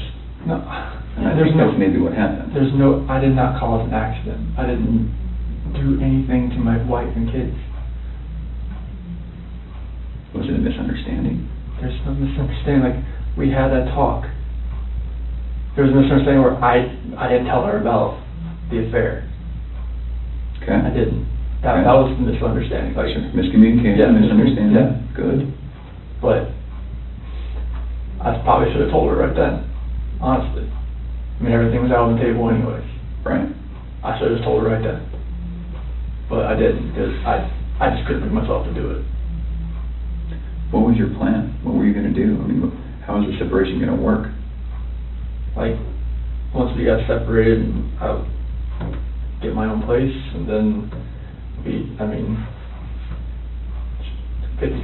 split with the kids, that's what I was hoping. Mm-hmm. What about Nikki? Take it slow and just see if anything develops, like when I'm, at my own place. Okay.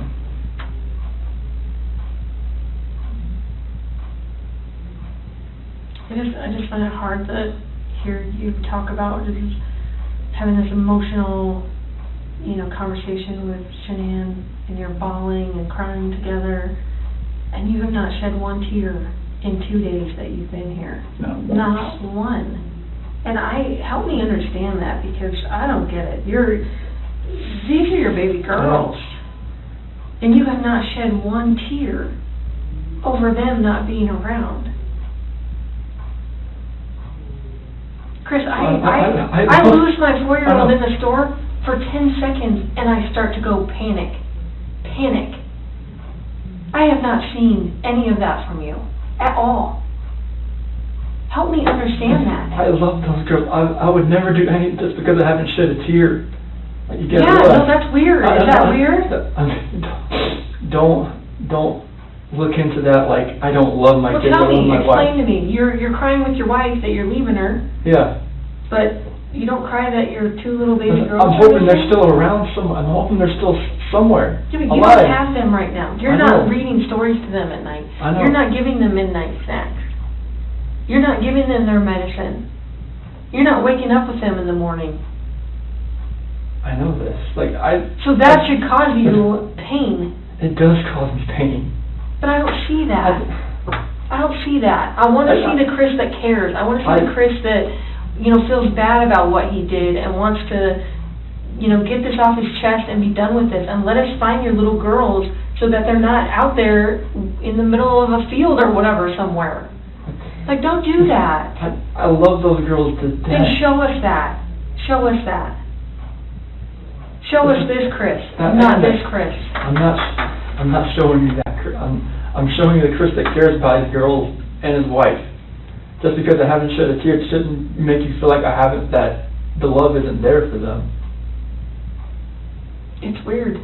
It doesn't make sense to me. I understand that. You have to. I totally see where you're coming from. Trust me, there's nothing. Just because Chris, people can be pushed to the point where they do something that they regret. It happens every single day. I know.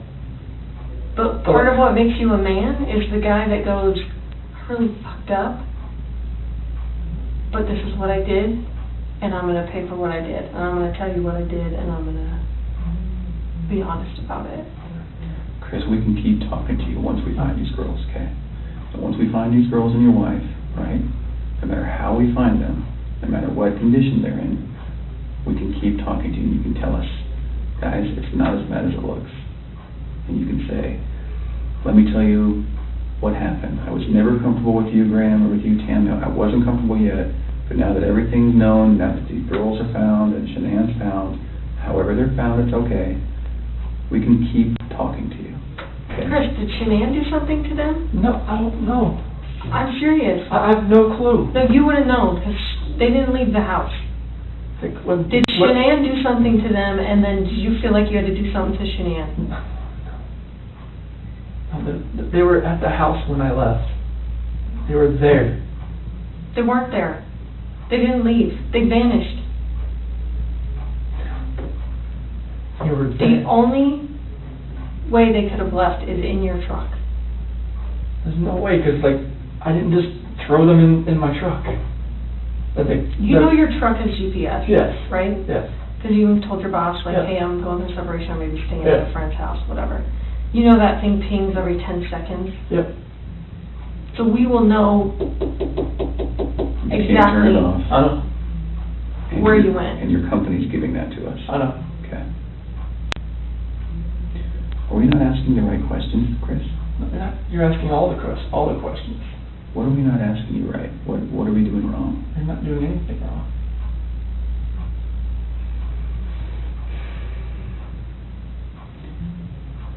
Did Shanann do something? If she did anything to these kids, we both love them with all our hearts. There's no way. It could have been an accident. Something happened in the house that you know about. You failed the polygraph test, Chris. This is not about, did you leave and your wife vanished and you didn't know anything about it. That was not what you were asked, okay? Okay. We know that something happened to all three of them. But I want to know, did something happen to these baby girls first that you had to take into your own hands and deal with? You had to clean it up for Shanann. Chris, you gotta tell us.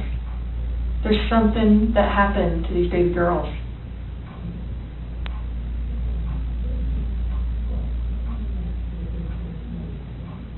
Look at them. I know. Before you came in, I was watching videos. We have no doubt you love these girls with all of your heart. I have no doubt. But we make mistakes. And that's okay. It's what we do with those mistakes that make us who we are. Chris, it seems like you're thinking about it right now. What are you thinking about? She couldn't have.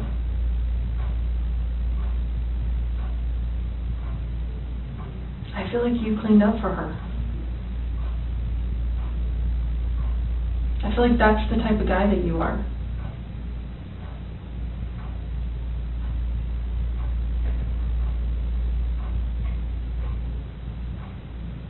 Which one of these has the breathing thing?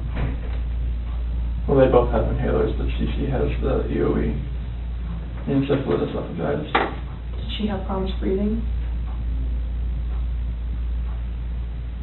And only like with her allergies and whatnot, like if she had anything next, but she's home with the endoscopies and everything and the surgeries I told you about. Do you think she had trouble breathing that night? And Shanann freaked out? And didn't want to live without her baby girl? I don't think so.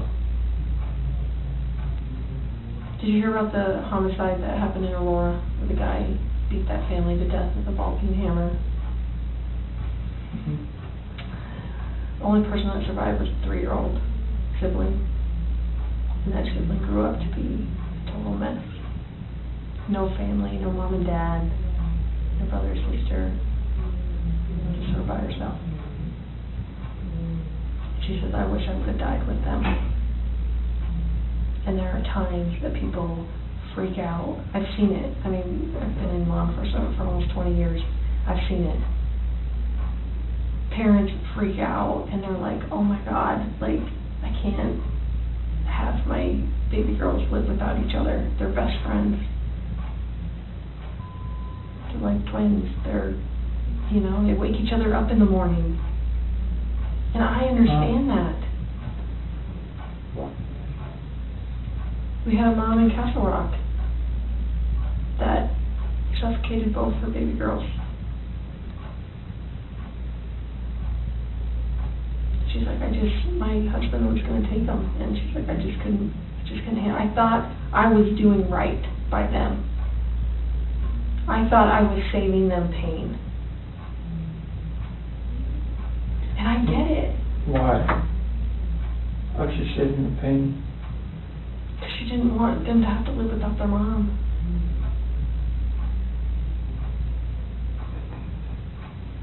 Chris, this is a weight that's going to be on you for the rest of your life until we resolve it tonight. Unless we can talk about this more tonight, this is going to follow you forever. I promise you, when you start talking to us, you will feel better. I know you already feel better about getting the Nikki off your chest. Please don't like involve her in this or anything like that. She can't do that. You gotta help me. I don't know. Chris, we're giving you a lifeline right now. You need to take it. You need to reach out and take it. Did they look like this the last night you were with them? She had that dress on, like, on the 8th or 9th. It wasn't this, but she had that dress on. Cause I remember I had 2 buttons on the back. I'd take them off so I could get her pajamas on that night. Did you guys make sure they were warm when they left the house? Make sure they were warm. They're always warm. They always have, when they're in their beds, they're always warm. Okay. Were you guys taking care of them at the very end? They're always taken care of. They never miss a meal.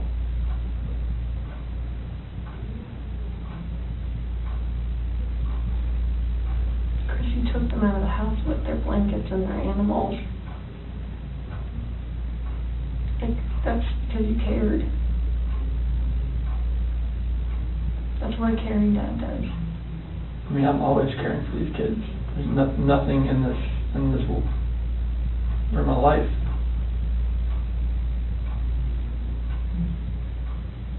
I believe that. I believe that, and I believe someone made a mistake, whether it was you or Shanann. And you either cleaned up after Shanann or you made the mistake. And I mean, I want to believe that maybe Shanann did it and you felt compelled to fix this so Shanann didn't look bad. That's what I want to believe. But I don't know, you're not telling me that, so it makes me think the worst. Like, did you do that to all 3 of them? I did not do anything to these kids. Not do anything. What did Shanann do to them? Tell us, Chris. Chicks are crazy. Can I talk to my dad or something? Absolutely. Come. Do you want to bring him in here? No, I just need to talk to my dad. Like, I flew across the country. Hey, Chris, I can't. How about this? If we brought your dad in here, would you please tell him what happened? Can I just go talk to him? I've been in here for like 5 or 6 hours and I'm like... Absolutely. Chris, look at me, man. It's not going to feel any better. He deserves an answer. It's your best friend. There's only one person you wanted here most, and it's your dad. Yes. What would you tell him? I love him, and I just want him to be by my side. Okay. He knows more than we do that you're a good man. And he knows as much as you want to protect your wife, Shanann. I think he would tell you to do the right thing. Before we get him... Can I go out there and talk to him? Well, I don't know that you want to do it out there because there's a lot of people going through the halls. Should we bring him in here? We'll step out. Okay? Can you use a few minutes with him? Okay. Can we just ask a couple more questions?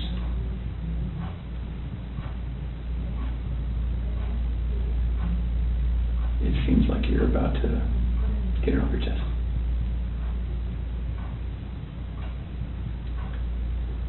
Is there any way that you can help us understand more about Shanann and why maybe something happened, so that we don't get a bad picture about her. And what I mean is, what happened that night with her? As far as like after I talked to her? With the girls.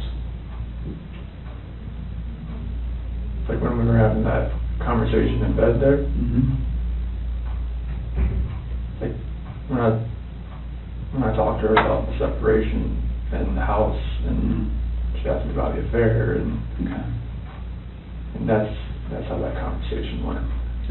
She was distraught. She had like mascara on her face, all that. I mean, it was emotional. Well, how about this? If we bring in your dad, will you promise me that you'll talk to him?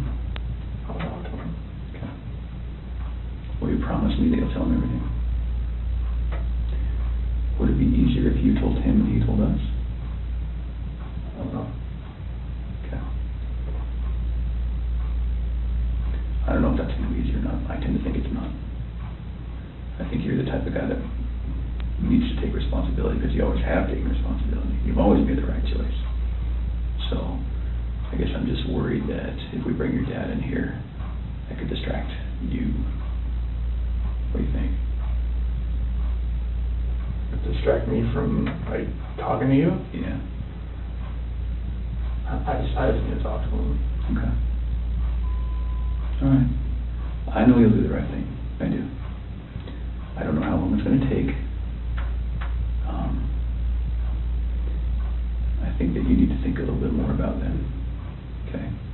And you need to realize that your dad is not going to stop loving you no matter what you tell him. You are his child, and he will not stop loving you. Never. Ever. And this is not the last chapter in anyone's story. At all. Okay?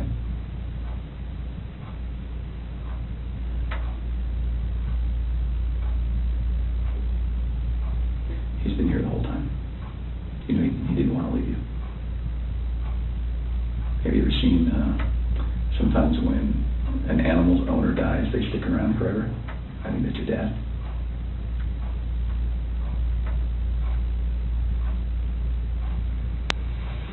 Poor guy didn't want to leave today, okay? So, keep that in mind. He wants to hear it all.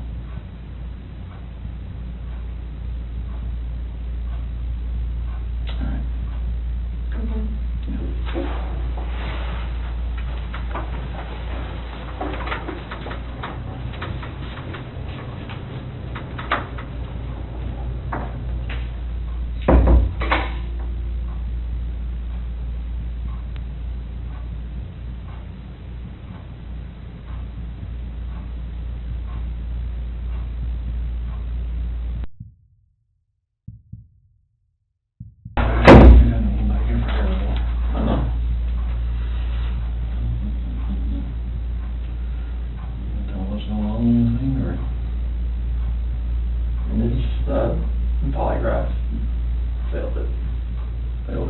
Yeah, because there's too much emotions. So I mean, they're not gonna let me go.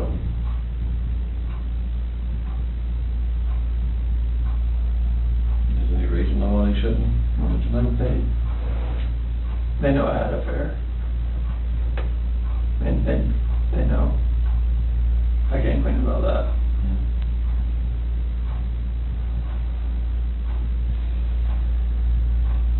They know you had an affair. Mm-hmm. Anything else you want to tell me? What's going on, or what happened, or anything? Or you know anything about? When we had that conversation that morning, it was,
changed? Never.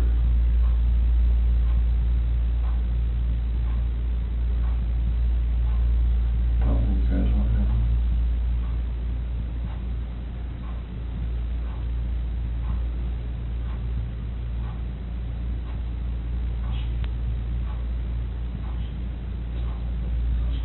One, she's smiling. Or choking. No. I didn't hear anything. When I was downstairs, I came back up and they were gone.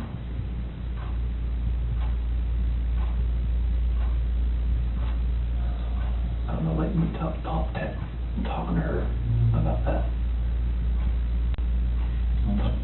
Talking to her about separation and everything, about And she lost it. I don't know, like, what else to say, like, I freaked out.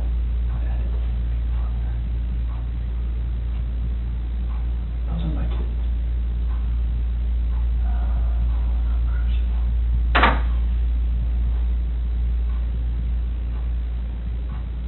So she,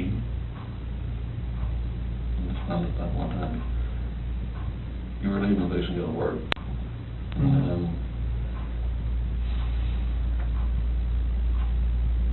she freaked out over the separation and everything. Like, she laid back down, but that's when I went downstairs, but I heard like a little commotion upstairs, but I didn't think anything of it. And then you went back upstairs and she was Never, I could see, like, she was on top of me. not choking her or did she kill her? They're blue. Both of them. Yeah. She choked both of them to death. I freaked out at the same thing.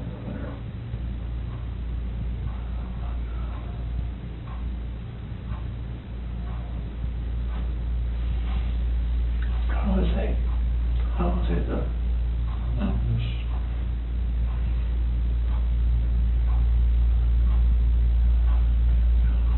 I heard them like call the cops about it. so when you do all the bodies off or something? I mean, I didn't know what else to do. I freaked out. I didn't know nothing else to do. I didn't know what to do. So she killed Lucy C. and choked him to death.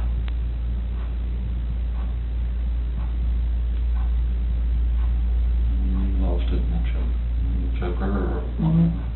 That's just rage. I hadn't.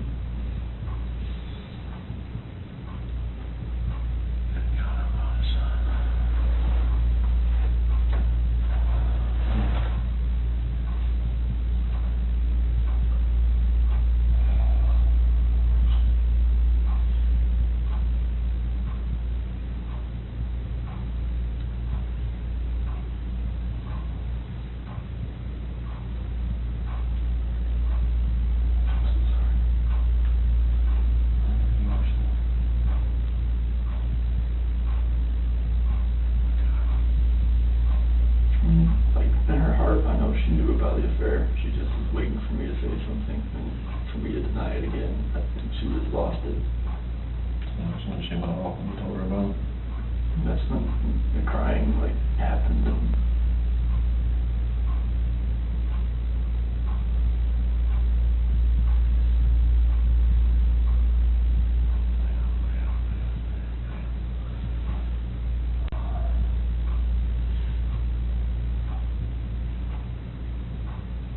that's what happened.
back up in the flare that morning too.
What's that?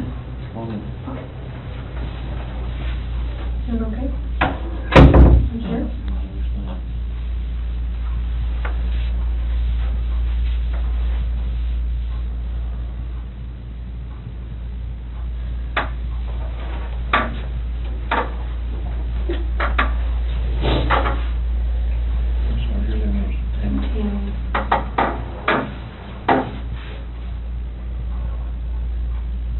Chris, help us work through this with you, okay?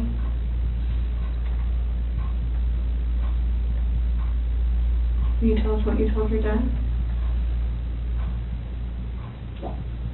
After that conversation, Water up there, something. no, it's fine. Yeah.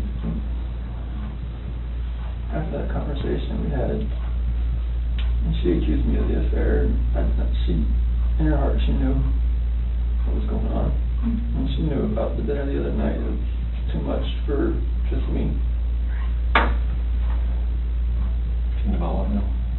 When I told her I went to a Rockies game, I went out to bed.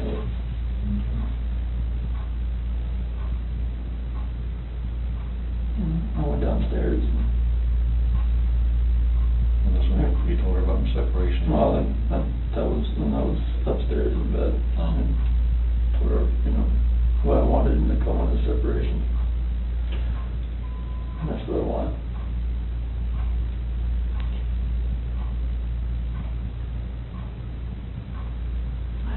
I went downstairs and started packing up a few things. I heard a couple things upstairs, but I didn't think anything of it. I continued to just, my own thing and get ready to get everything packed up.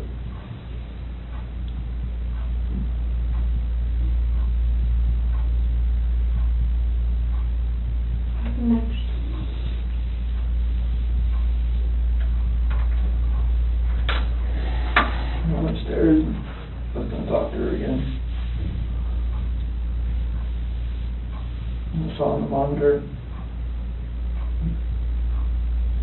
Bella's covers were like pulled off and she was just laying there.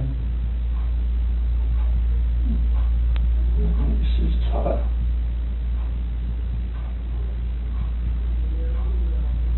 Cycled over to Cece. She was in there with her.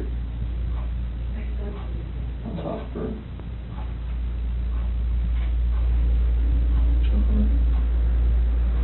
Freaked out. I ran in there and got on top of her.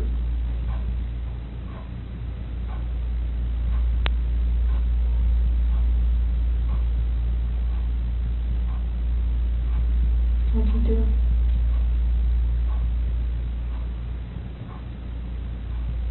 She's blue.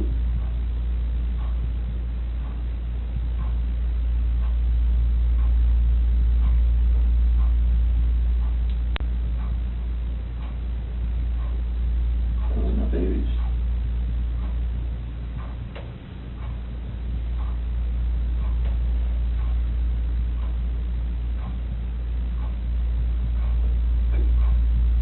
Those are my kids.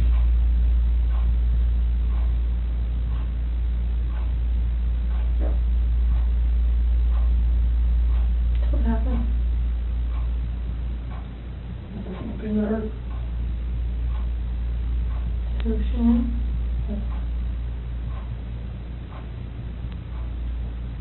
Where were you at?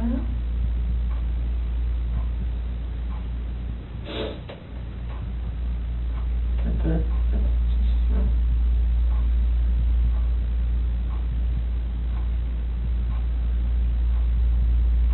I put her back in our bed. Sure. In your bed?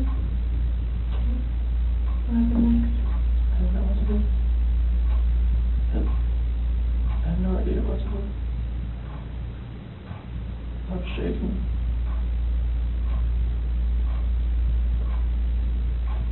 Like both my kids were blue and they're gone.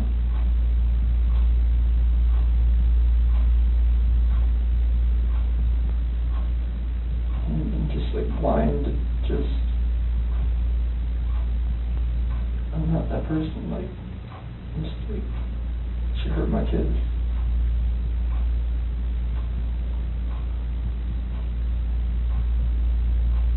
Like I had to do the same thing to her.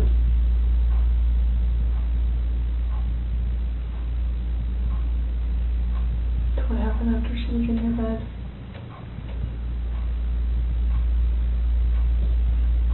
In there, I didn't know what to do. It was pulled the sheets back and just covered her up.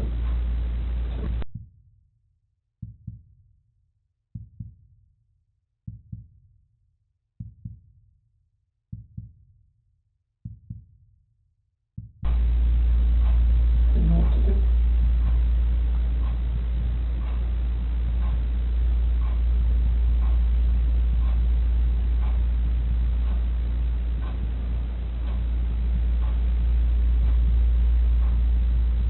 Where are they now?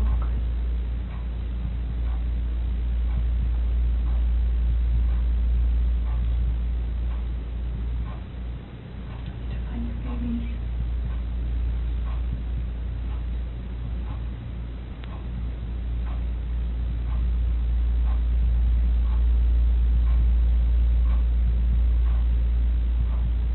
Did the hard part.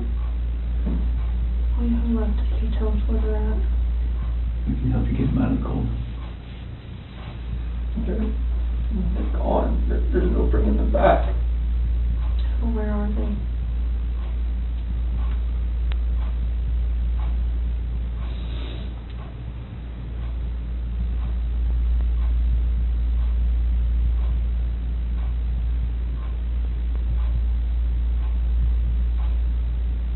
At that first location I went to that day.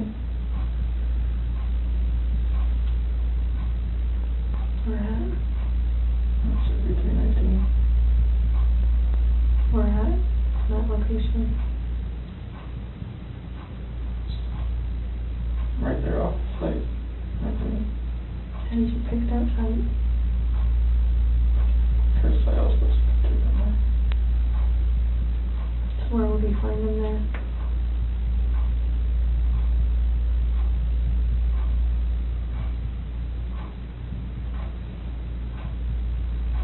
didn't know what to do. I know. I didn't know what to fucking do. Like, none of this made sense. Why would she hurt my fucking girls?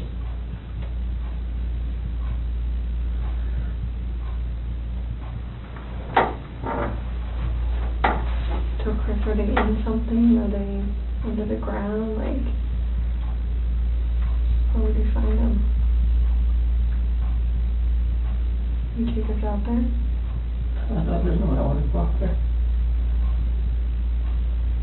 I mean, I will if you want me to. I don't want to go. What if you and me and your dad just drove by and you could just say, right there, we could help you just get him out of the cold, you know, take care of him for the last time.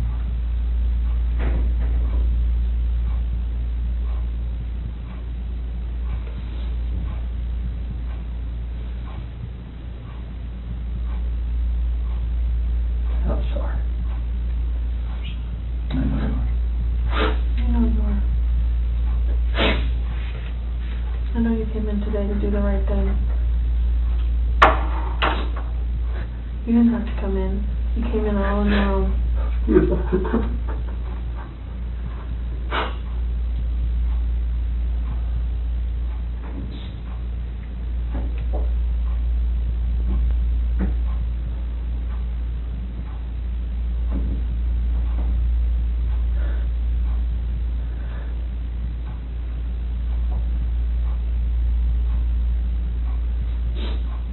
Don't think anything less than me. What? Just please don't think anything less than me. Talk to my dad.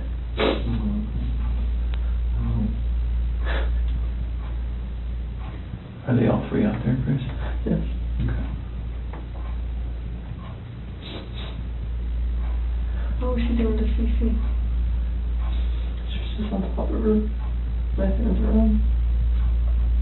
Hands around what? My neck. You saw it? I saw it on the monitor. Okay. And that's why I ran in there. What'd she say?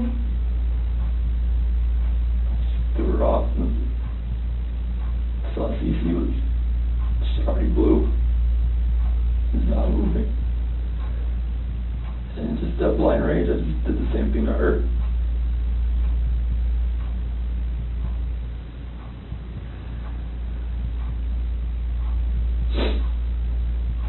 Did you ever go into Bella's room?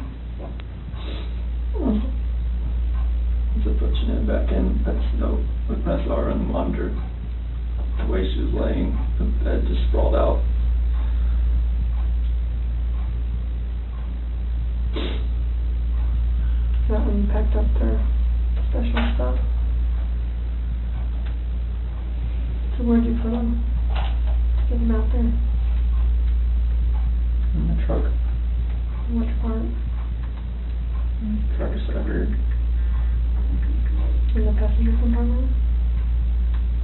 Driver's side rear. Right behind my seat.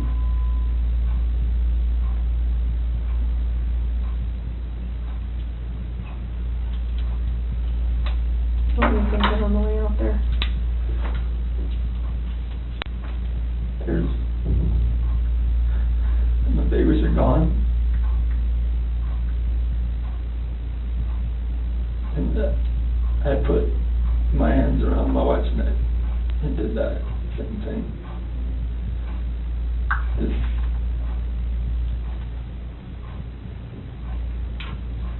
Did Shanann fight back at all when you did that? The rage that I had after seeing that, not much.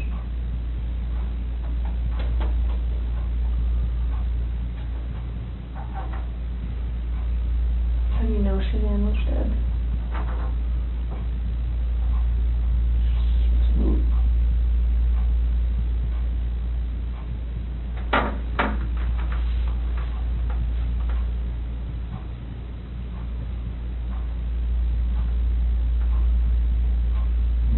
Seems like how quick, you look on her Facebook page, like 2 days ago, they had this like 4 or 5 foot long baby doll.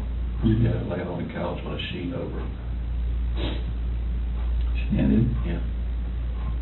before any of this happened. Yeah. That's a good point, So Ronnie. I'm thinking that's not a plan. I don't know. That's a very good point. If I can't see it now, I'm blocked on there. If you look on their Facebook page. What did it say, or what was the It caption? said, what do you say to this?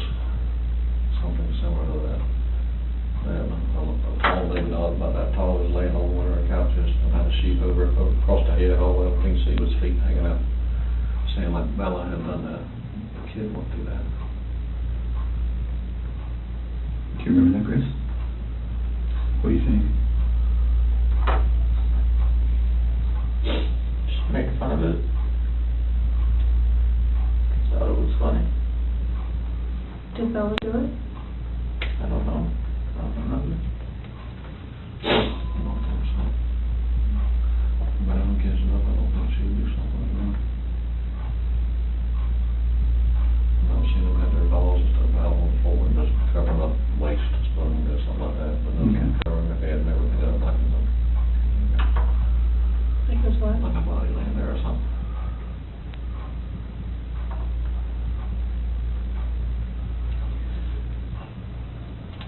It sounds like kind of, I'm sorry, I lied to you.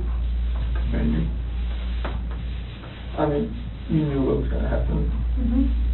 You stayed for a reason. Chris, you're a good man. I'm not a good man. Well, you stayed. You wanted to talk. You knew it was going to be hard, and you still stayed. That's what a good man does. Stayed there for 6 hours and 11 minutes before. That's just staring you in the face. We're glad you did. I can see when the rage would come out and see look the kids dead. You don't know. You don't know when you look at Jesus come out and see him move.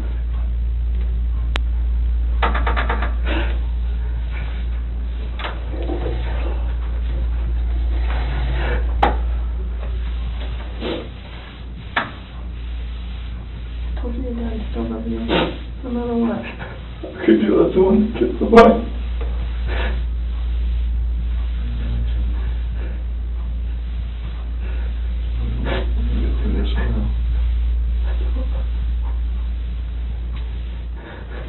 Hey, Chris. Nothing will ever be the same again.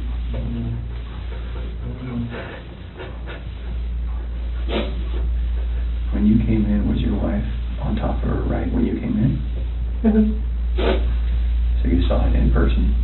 Because I saw him on, and that's why I rushed in. So I went in there to talk to her again. And when you came in, she was right there on top of She was you? right there. Okay. Her hands on her throat. She didn't know what to do.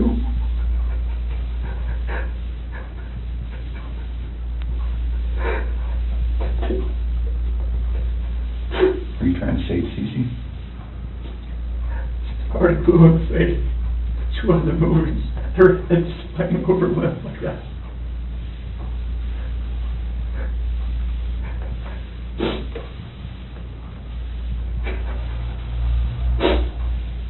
So where did you put them out there, Chris? That's really important.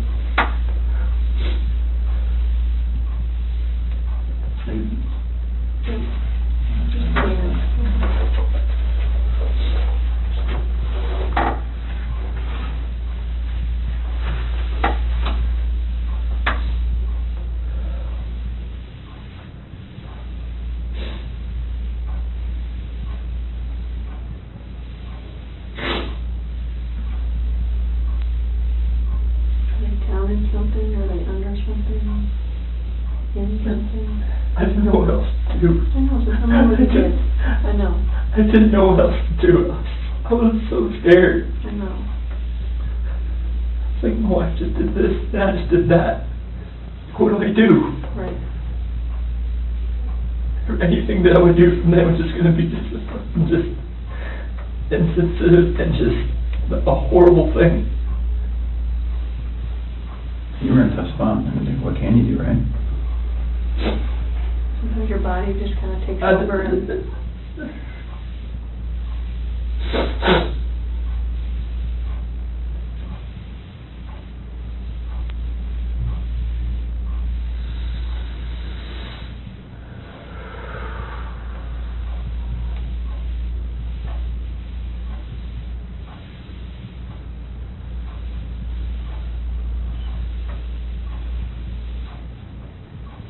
I'm looking at your dad here.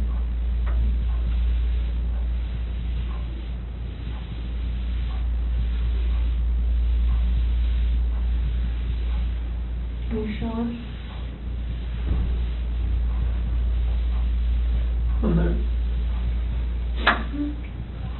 What's gonna happen?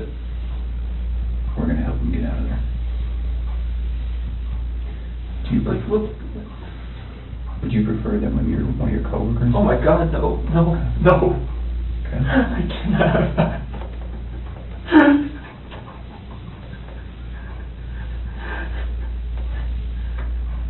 We're afraid something's You coming. said that everybody thinks I'm a good man. They're gonna see this. You're like, what the fuck did you do, Chris? Like, what? Like, why didn't you just call the cops to begin with? Well, they weren't in your shoes. They don't know. I don't. They weren't living your life. I know, but still, it's like People are I gonna can judge never you like. what? We'll just go little steps at a time. How about that?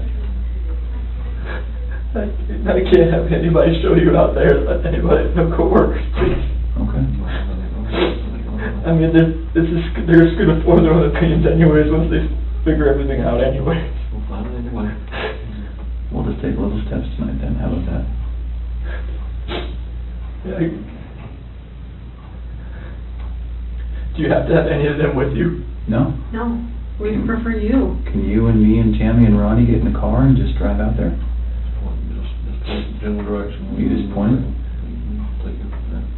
Chris, I know they're gone, but they're still your babies, and you're still their dad. You don't want them out there. I don't want them out there. And you don't want someone else to find them out there. You don't, I promise you.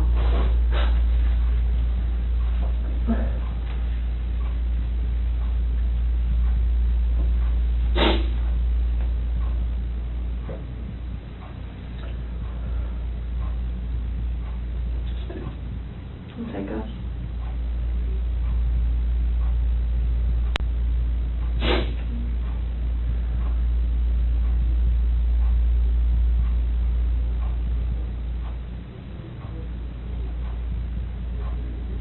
Will you give us a second so we can kind of get some things arranged to do that? Ronnie, do you mind staying in here with him?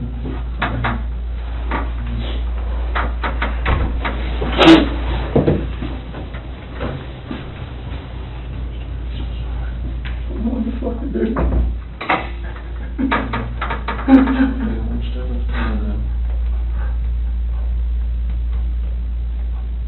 This is just fucking horrible.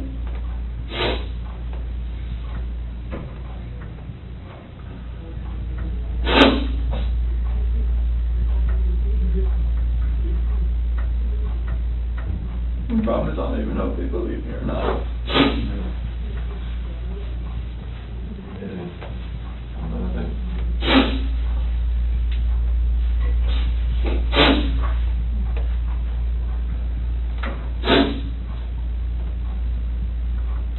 You never do nothing to hurt my children. Never.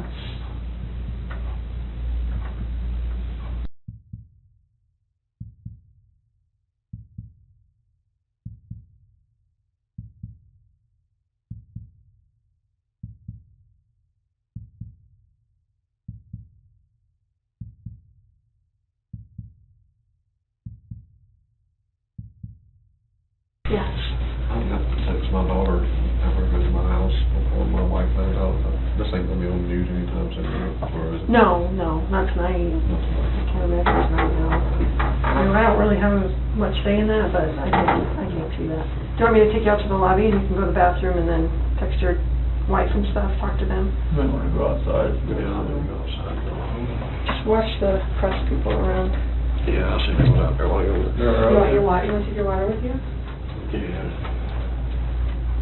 We're going to try to do our best to make sure that we don't stand to gain anything by broadcasting any of this. That's not what law enforcement is ever really about. So we're going to try our best to handle that as discreetly as possible, but they're pretty good at what they do too. So I'm not from, you're probably not from around here neither, are you? Or are you? I've only been here 2 years. Okay. Yeah. Trying to find a lawyer or something for not a public defender, but somebody else. We can talk about We'll that. talk about that later. Yeah. Get your phone. You got it, okay. Let's go this way. All right, we'll stop.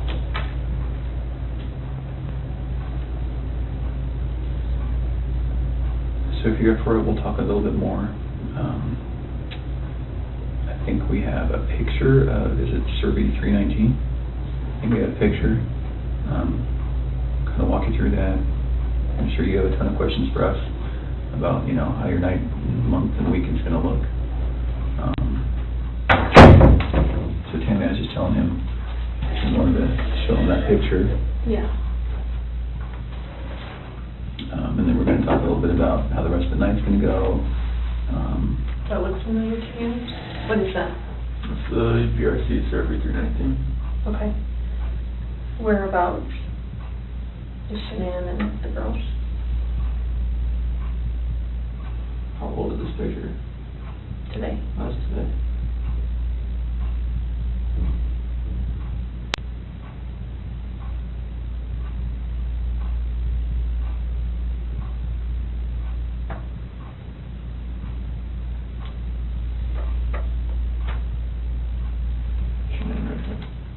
Okay, can you mark it for me?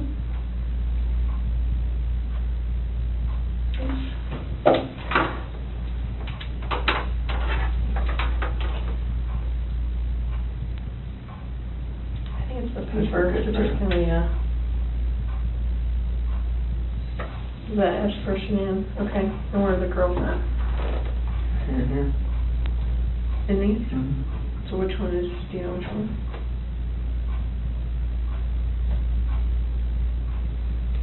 Are they in the tanks? Can somebody who doesn't know what they're doing open those? Okay, it's easy to open them. What's in the tanks? It's a mixture of oil and water.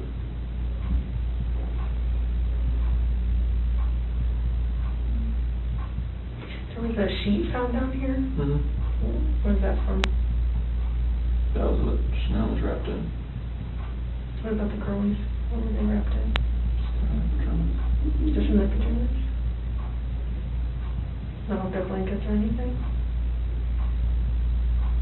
Where did their blankets and toys and stuff go? Probably flew away in the wind or something right here. Where did you set them or put them? It was right here with that. So how did you dig this out? I'm assuming that's under dirt. How did you dig that? It's got a shovel in the back of my truck. It's the always have. It's like a work shovel? Is it still there?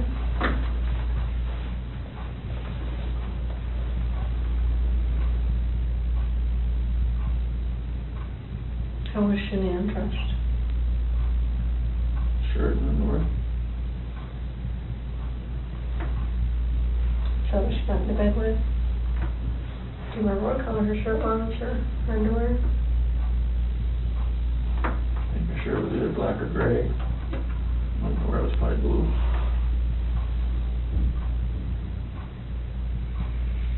How much time passed, do you think, from the time that she was back in the bed until you put him in the truck?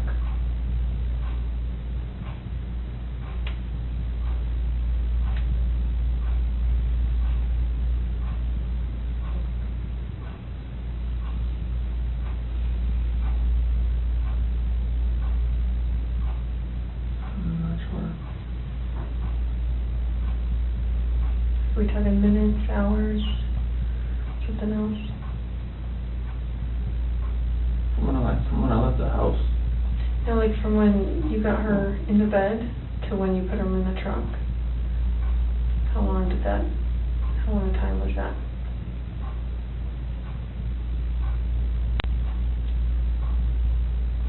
So like from when I put Shanann in my truck, from the bed to the truck.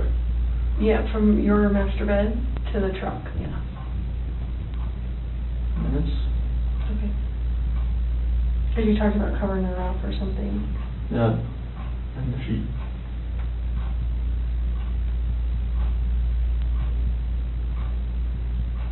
Is there anything else about anything out here that has stuff that you've left in certain spots or You sure their blankets and toys aren't going to be in there as well? Not because it was right here with their sheet.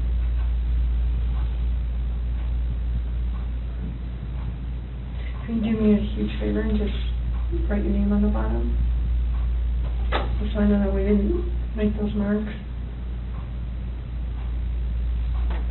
I'm just going to write the date on it, okay? 8/15/18 at 5:56. Was your wife wearing any shorts or pants or anything, just under? Okay. Do you remember what they looked like? Blue. Okay. Okay. And the girls, do you remember what their pajamas were? They're both nightgowns. Okay. Celeste, I think, was that pink one with the, like, birds on it. Okay. I think Bella's was, yeah, her unicorn or believe on it or something. Okay. So it sounds like, I mean, it feels like to me, now we know pretty well how to go get them. Is there anything else we need to know?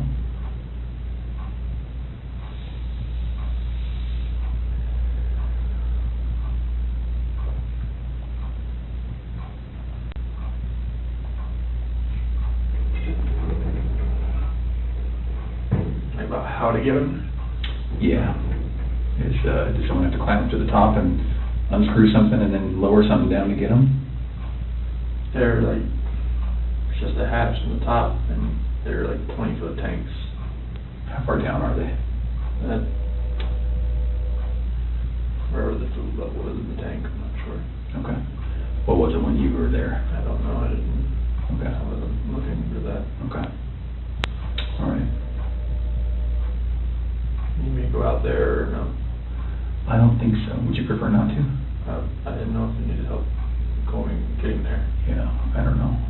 I think once we got that picture, because we didn't really know how much about the location that the other police officers knew, but it sounds like they knew somehow right how to get to 319. So, and I think that's how they got that picture.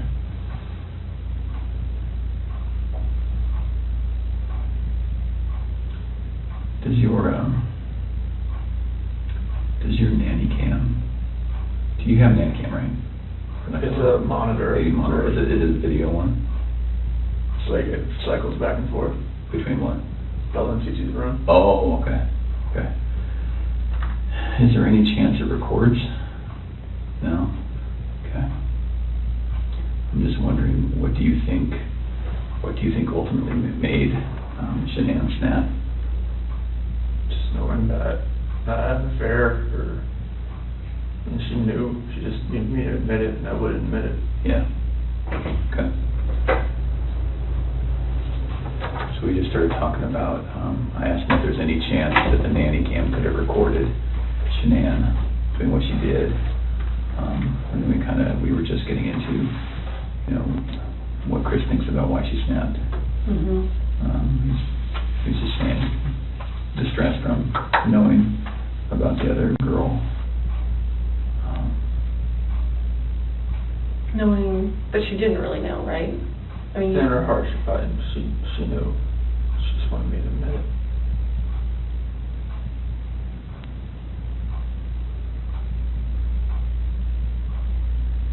Can we talk about a couple tough things?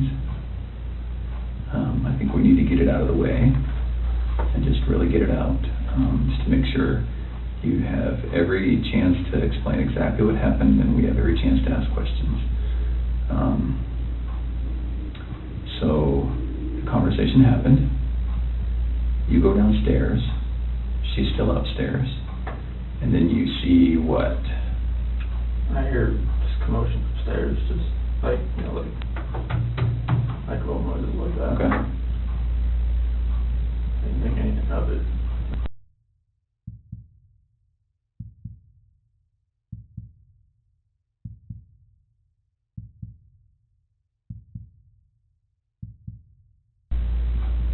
So I go back up and just talk to her again, maybe real fast. and go into their room, or master bedroom. She wasn't in there. Okay, you went there first? Yeah. And why did you go up again? Just to go up and talk to her again. Okay. So it's not as though that noise made you run up, you just stopped? No, I didn't. Okay. Anything to register with me for that. I just looked at the monitor and it was on Bella. And where is the monitor, where's the screen that you look at? Is it up or downstairs? It's upstairs. Okay, so you go upstairs, look at the monitor. Yeah, everything's right beside the bed. Oh, your master bedroom, okay, Yeah, all right. beside the bed. So she's not in her bed? It's still right there. Okay. She went to look at it. And it was on Bella. Her covers were pulled back. She was just sprawled out laying there. And then it cycled over. So they got 3, 4, 5 second like interval between when it cycles from room to room. And it cycled over to Cece's room. And that's when I saw her on top of her. That's when I ran in. Okay. So can we talk about, again, it's very, very hard to talk about, but it's good to make sure that we understand. We don't want anything to be incorrect or inaccurate or anything like that. Was your wife on top of Cece? What did that look like? I mean, was she straddling her? Okay. And where were they? In the bed. On the bed. And so your wife was on top. Was she doing this? That's when I was walking up from the back. Okay. So you saw from the back? Yeah. Okay. But she was doing this? It looked like it was like this. Yeah, okay. And then was Cece face up, face down? What? Off to the side. Oh, she was laying on her side? Okay. And that's when I pulled her off. Okay. She was limp and she was blue. Okay. There was no movement at all. Oh, she was limp and blue, or limping and blue? Limp and blue. Limp and blue, okay. It's like her body was like, right. You pick her arm up and it Sure. just falls. Okay. And then what happened? I looked at her and I just got on top of her and you got on top of Shanann? Did the same thing. Okay. Did you have to knock her down? No. She was already on the ground? I just pulled her off on the bed.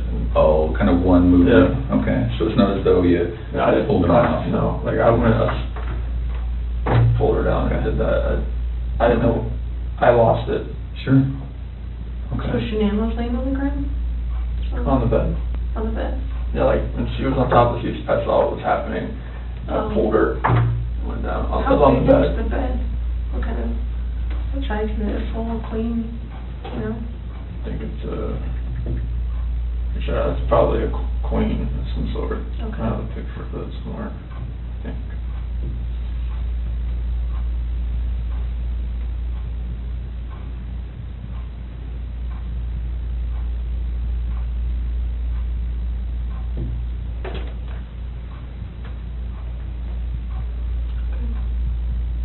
So where was Celeste?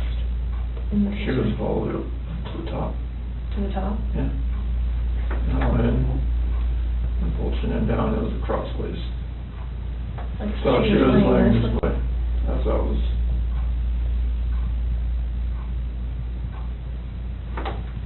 Okay. And that's the key room. Mm-hmm. So then, is this picture as you're standing in the doorway to go in? What is that? Is that where? Okay. And then, so were they closer to this side or this side? Cece usually sits in the middle. Okay. And then, so your wife was right on top of her. You could just see that. And then, did you pull her this way or that way, or? So to where her head was on this side.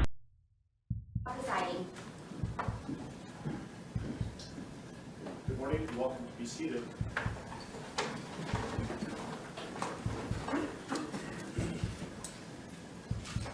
Okay, we are on the record. We are in Division 17 of the Weld County District Court, and we are here regarding Weld County case number 18CR2003, people of the state of Colorado versus Christopher Lee Watts. My name is Marcelo Cuptown, a district court judge here in Weld County, and I will be the presiding judge in this case. If I could please have the lawyers identify themselves in the record, starting with the prosecution. Good morning, Your Honor. Michael Rourke on behalf of the people. Patrick Roach on behalf of the people. Your Honor, John Walsh on behalf of the defense. Jim Burson on behalf of Mr. Watts. Thank you. Thank you. Mr. Rourke, did you want to make a record regarding compliance with the Victims' Rights Act? Yes, Your Honor, we are in compliance with the Victims' Rights Act. Frank Rusick, who is Shanann Watts' father, is present in the courtroom, as is Frankie Rusick, who is Shanann Watts' brother. They are present in the courtroom, and we have advised them of the purpose of today's hearing and what we expect to occur. Thank you. Mr. Watts, last week I gave you a limited advisement because charges had not been filed. They have now been filed, so I'm going to give you the full advisement. If at any time you have any questions, please let me know, and welcome also to certainly consult with your attorneys, okay? Yes, sir. So, you do not need to make any statements. Any statements you make can be used against you. Do you understand? Yes, sir. You have the right to be represented by counsel, and if you're indigent, you have the right to request the appointment of counsel or consult with the public defender before any further proceedings are held, and I see that you've taken advantage of that right. Any plea that you make must be made voluntarily and not the result of undue influence or coercion. You understand? Yes, sir. At this point, I have denied your right to bail, given the charges. You can certainly have a conversation shortly about that issue. You have the right to understand the nature of the charges. We'll go over them in a moment. You have the right to a jury trial. You also have the right to demand and receive a preliminary hearing within a reasonable time to determine whether probable cause exists to believe that the offenses charged were committed by you. Do you understand? Yes, sir. I assume that the defense has received a copy of the complaint and information. Mr. Watts, let me explain to you what you have been formally charged with and what the possible penalties are. Count 1 alleges that on or about August 13, 2018, Christopher Lee Watts unlawfully, feloniously, after deliberation, and with the intent to cause the death of a person other than himself, caused the death of Shanna Watts in violation of Colorado Revised Statutes 18-3-102, subsection 1, subsection 8. And that crime is classified as murder in the first degree, a class 1 felony. Do you understand? Count 2 alleges murder in the first degree, also a class 1 felony, and it reads that between and including August 12, 2018 and August 13, 2018, Christopher Lee Watts unlawfully, feloniously, after deliberation, and with the intent to cause the death of a person other than himself, caused the death of Bella Watts in violation of Colorado Revised Statutes 18-3-102, subsection 1, subsection 8. Do you understand? Yes, sir. Count 3 alleges murder in the first degree, a class 1 felony, and specifically it alleges that between and including August 12, 2018 and August 13, 2018, Christopher Lee Watts unlawfully, feloniously, after deliberation, and with the intent to cause the death of a person other than himself, caused the death of Celeste Watts in violation of Colorado Revised Statutes 18-3-102, subsection 1, subsection 8. Do you understand? Count 4 alleges murder in the first degree, a class 1 felony. It alleges that between and including August 12, 2018 and August 13, 2018, Christopher Lee Watts unlawfully, feloniously, and knowingly caused the death of Bella Watts, a child who had not yet attained 12 years of age, and the defendant was in a position of trust with respect to the victim in violation of Colorado Revised Statutes 18-3-102, subsection 1, subsection F. Do you understand? Yes, sir. Count 5 alleges murder in the first degree, a class 1 felony.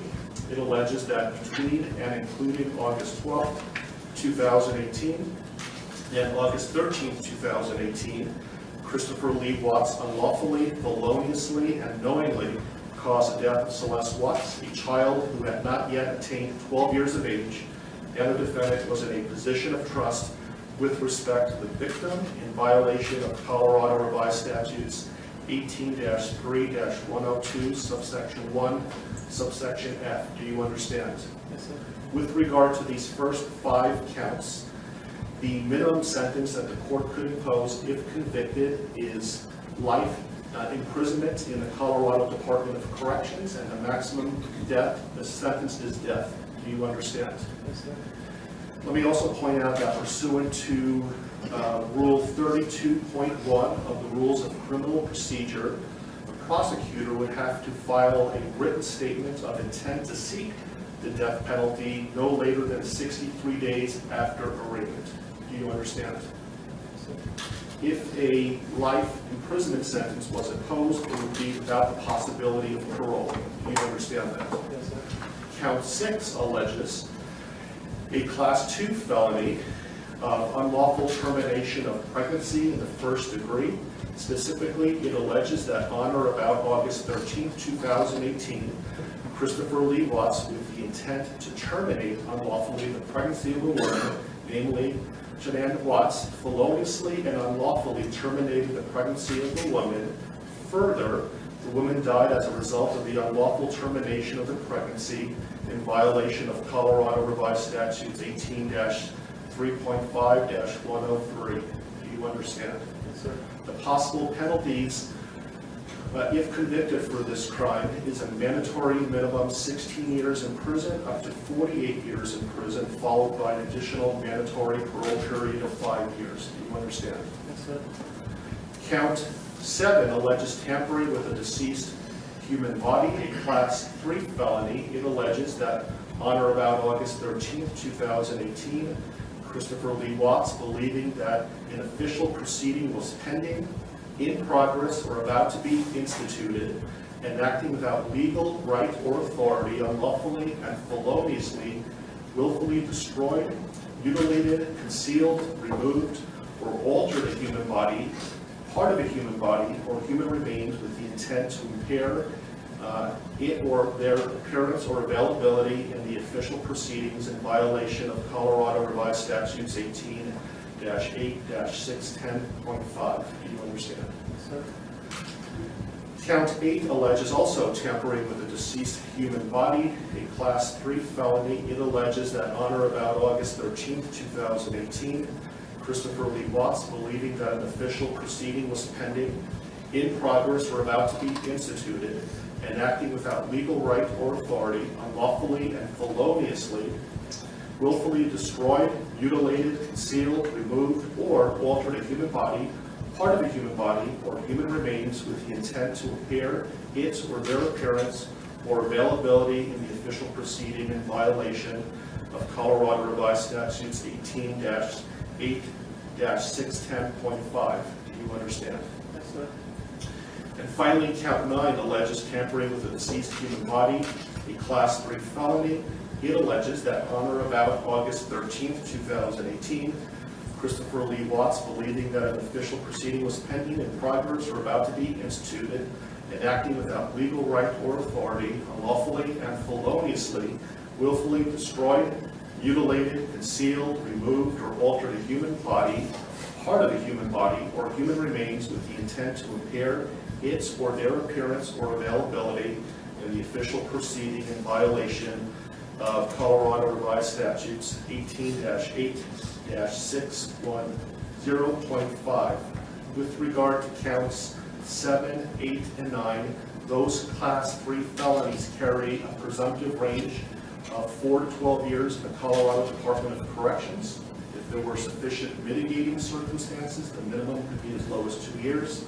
If there were sufficient aggravating circumstances, as many as 24 years.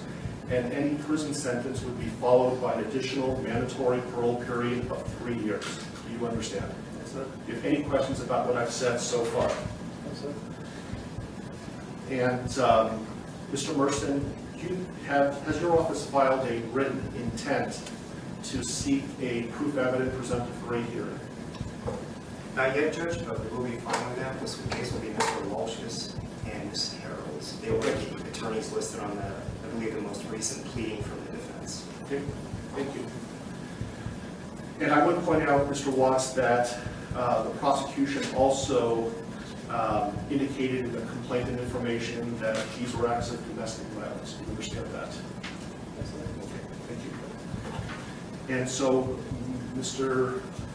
Walsh, what is your request today? Your Honor, considering that receive any discovery of the case. We're not in a good position at this point to advise the court about what kind of time we'll need. My suggestion to the court is that the court allow Mr. Watts to reserve the preliminary hearing in the case, reserve the proof evident hearing, and set the matter for a status conference about 60 days out. So just to be clear, he is waiving his right to have a preliminary hearing within 35 days, that he's not seeking a proof evident presumption great hearing prior to the setting of the status conference in about 60 days, but he's reserving his right to have those hearings in the future, but not necessarily within 35 days. Is that right? Yes, Your Honor. We've spoken about those issues. And do you understand what we're talking about, Mr. Watts? Yes. Do you have any questions about that? Okay. And Mr. Rourke, do you have any objection to that request? No, Your Honor, that seems like the prudent way to proceed at this point. Okay. Let me give you a date that has, so 60 days is about October 20th or so.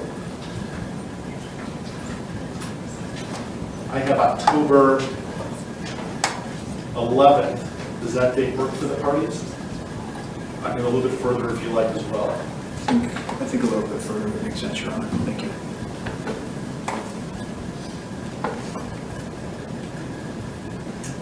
How about November 19th? While we're waiting for lawyers to let me make a record that the court's going to find that Mr. Watts is knowingly, intelligently, and voluntarily waiving his right to have a preliminary hearing within 35 days. And while he has not asked for a proof evident presumption great hearing yet, I'm told that he will, but he's not requesting that hearing prior to the status conference that we're setting today. Agreed? Yes. That date works fine with the defense, Your Honor. Thank you. Your Honor, I spoke to the Rusiks, and that is fine with the people as well as the victim's family. How is late morning on November 19th? Anytime, Your Honor. Late morning is fine. Very good. How about 10:30? That'll work for the people. And that will be in Division 16. I apologize for the bouncing around of division, but my courtroom obviously is not big enough, and I will keep you updated on where the divisions are going to be, but the next court date will be in Division 16. Are there any other questions, comments, concerns, anything that we can address today before us recessing? I think there are a couple of things outstanding, Your Honor, and first I wanted to address one very ministerial point of clarification with respect to the standing decorum order that the court entered yesterday. By its terms, and when the court defines the applicable areas, that includes my office, specifically the boundaries of the district attorney's office. I just wanted to make a request for clarification that the terms of this order do not apply to the conduct that occurs within my office itself. Agreed. Thank you. Otherwise, I have provided a copy of this to the employees of my office, and we will be providing it to law enforcement after this hearing is final. Thank you. I also intend on issuing a case management order later today, so be on the lookout for that. I don't know if the court has the desire at this point this morning to address a couple of the other outstanding motions that the Public Defender's Office has filed that we had entered or filed responses to. We have not addressed motions 2, 3, 5, and 7. And those are the defense motions 2, 3, 5, and 7. And for the record, our responses were C, D, E, and F. I don't have those motions in front of me, but I know that I issued a number of written orders yesterday. Did you receive those?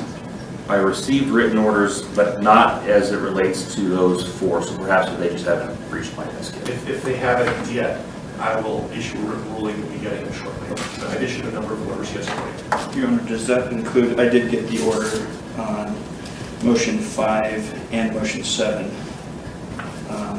Does that include motions 2 and 3 then that the court would? Remind me what 2 and 3 are again? Motion 2 is the motion to allow confidential defense experts to be present for any testing. And we did have a bit of additional argument on that if the court wanted to hear it. Motion 3 is a motion for a protective order. I prefer that you put it in writing, then I'll issue a written order with regard to that. Is that something that's time sensitive? I think it could be, Your Honor. I can't speak for the district attorney, but it could be. I can tell the court, understanding what Mr. Walsh is referring to in motion number 2, it is not something that is going to occur in the next day or two, so it's not time sensitive in that respect. So you'll be received, if you want to put something in writing, you're certainly welcome to, and I will issue a written order in a timely manner. Does the court want to give us a deadline for that? Sure, when would you like to file a response? I can have it done in a day or two. Okay. And so, do you have control, Mr. Warren, as to when the testing is going to occur? Absolutely. I can certainly make clear to our forensic agents that pending the litigation or the receipt of a court order on this, that we will not do any forensic testing. That'd be great. So did you want to have time to file a reply to the response? If necessary, if I could have 3 business days to file a response to whatever Mr. Walsh files in the next couple of days, I would appreciate that. Okay, so Mr. Walsh, do you have something filed by close of business tomorrow? Yes, sir. Okay, so close of business on Monday, Mr. Warren? Yes, sir. Then I'll have something to the parties by midweek next week. Thank you. Any other issues that we can resolve today? Not for the people now. No, Your Honor. Okay. Okay, we are in recess. Thank you for your time.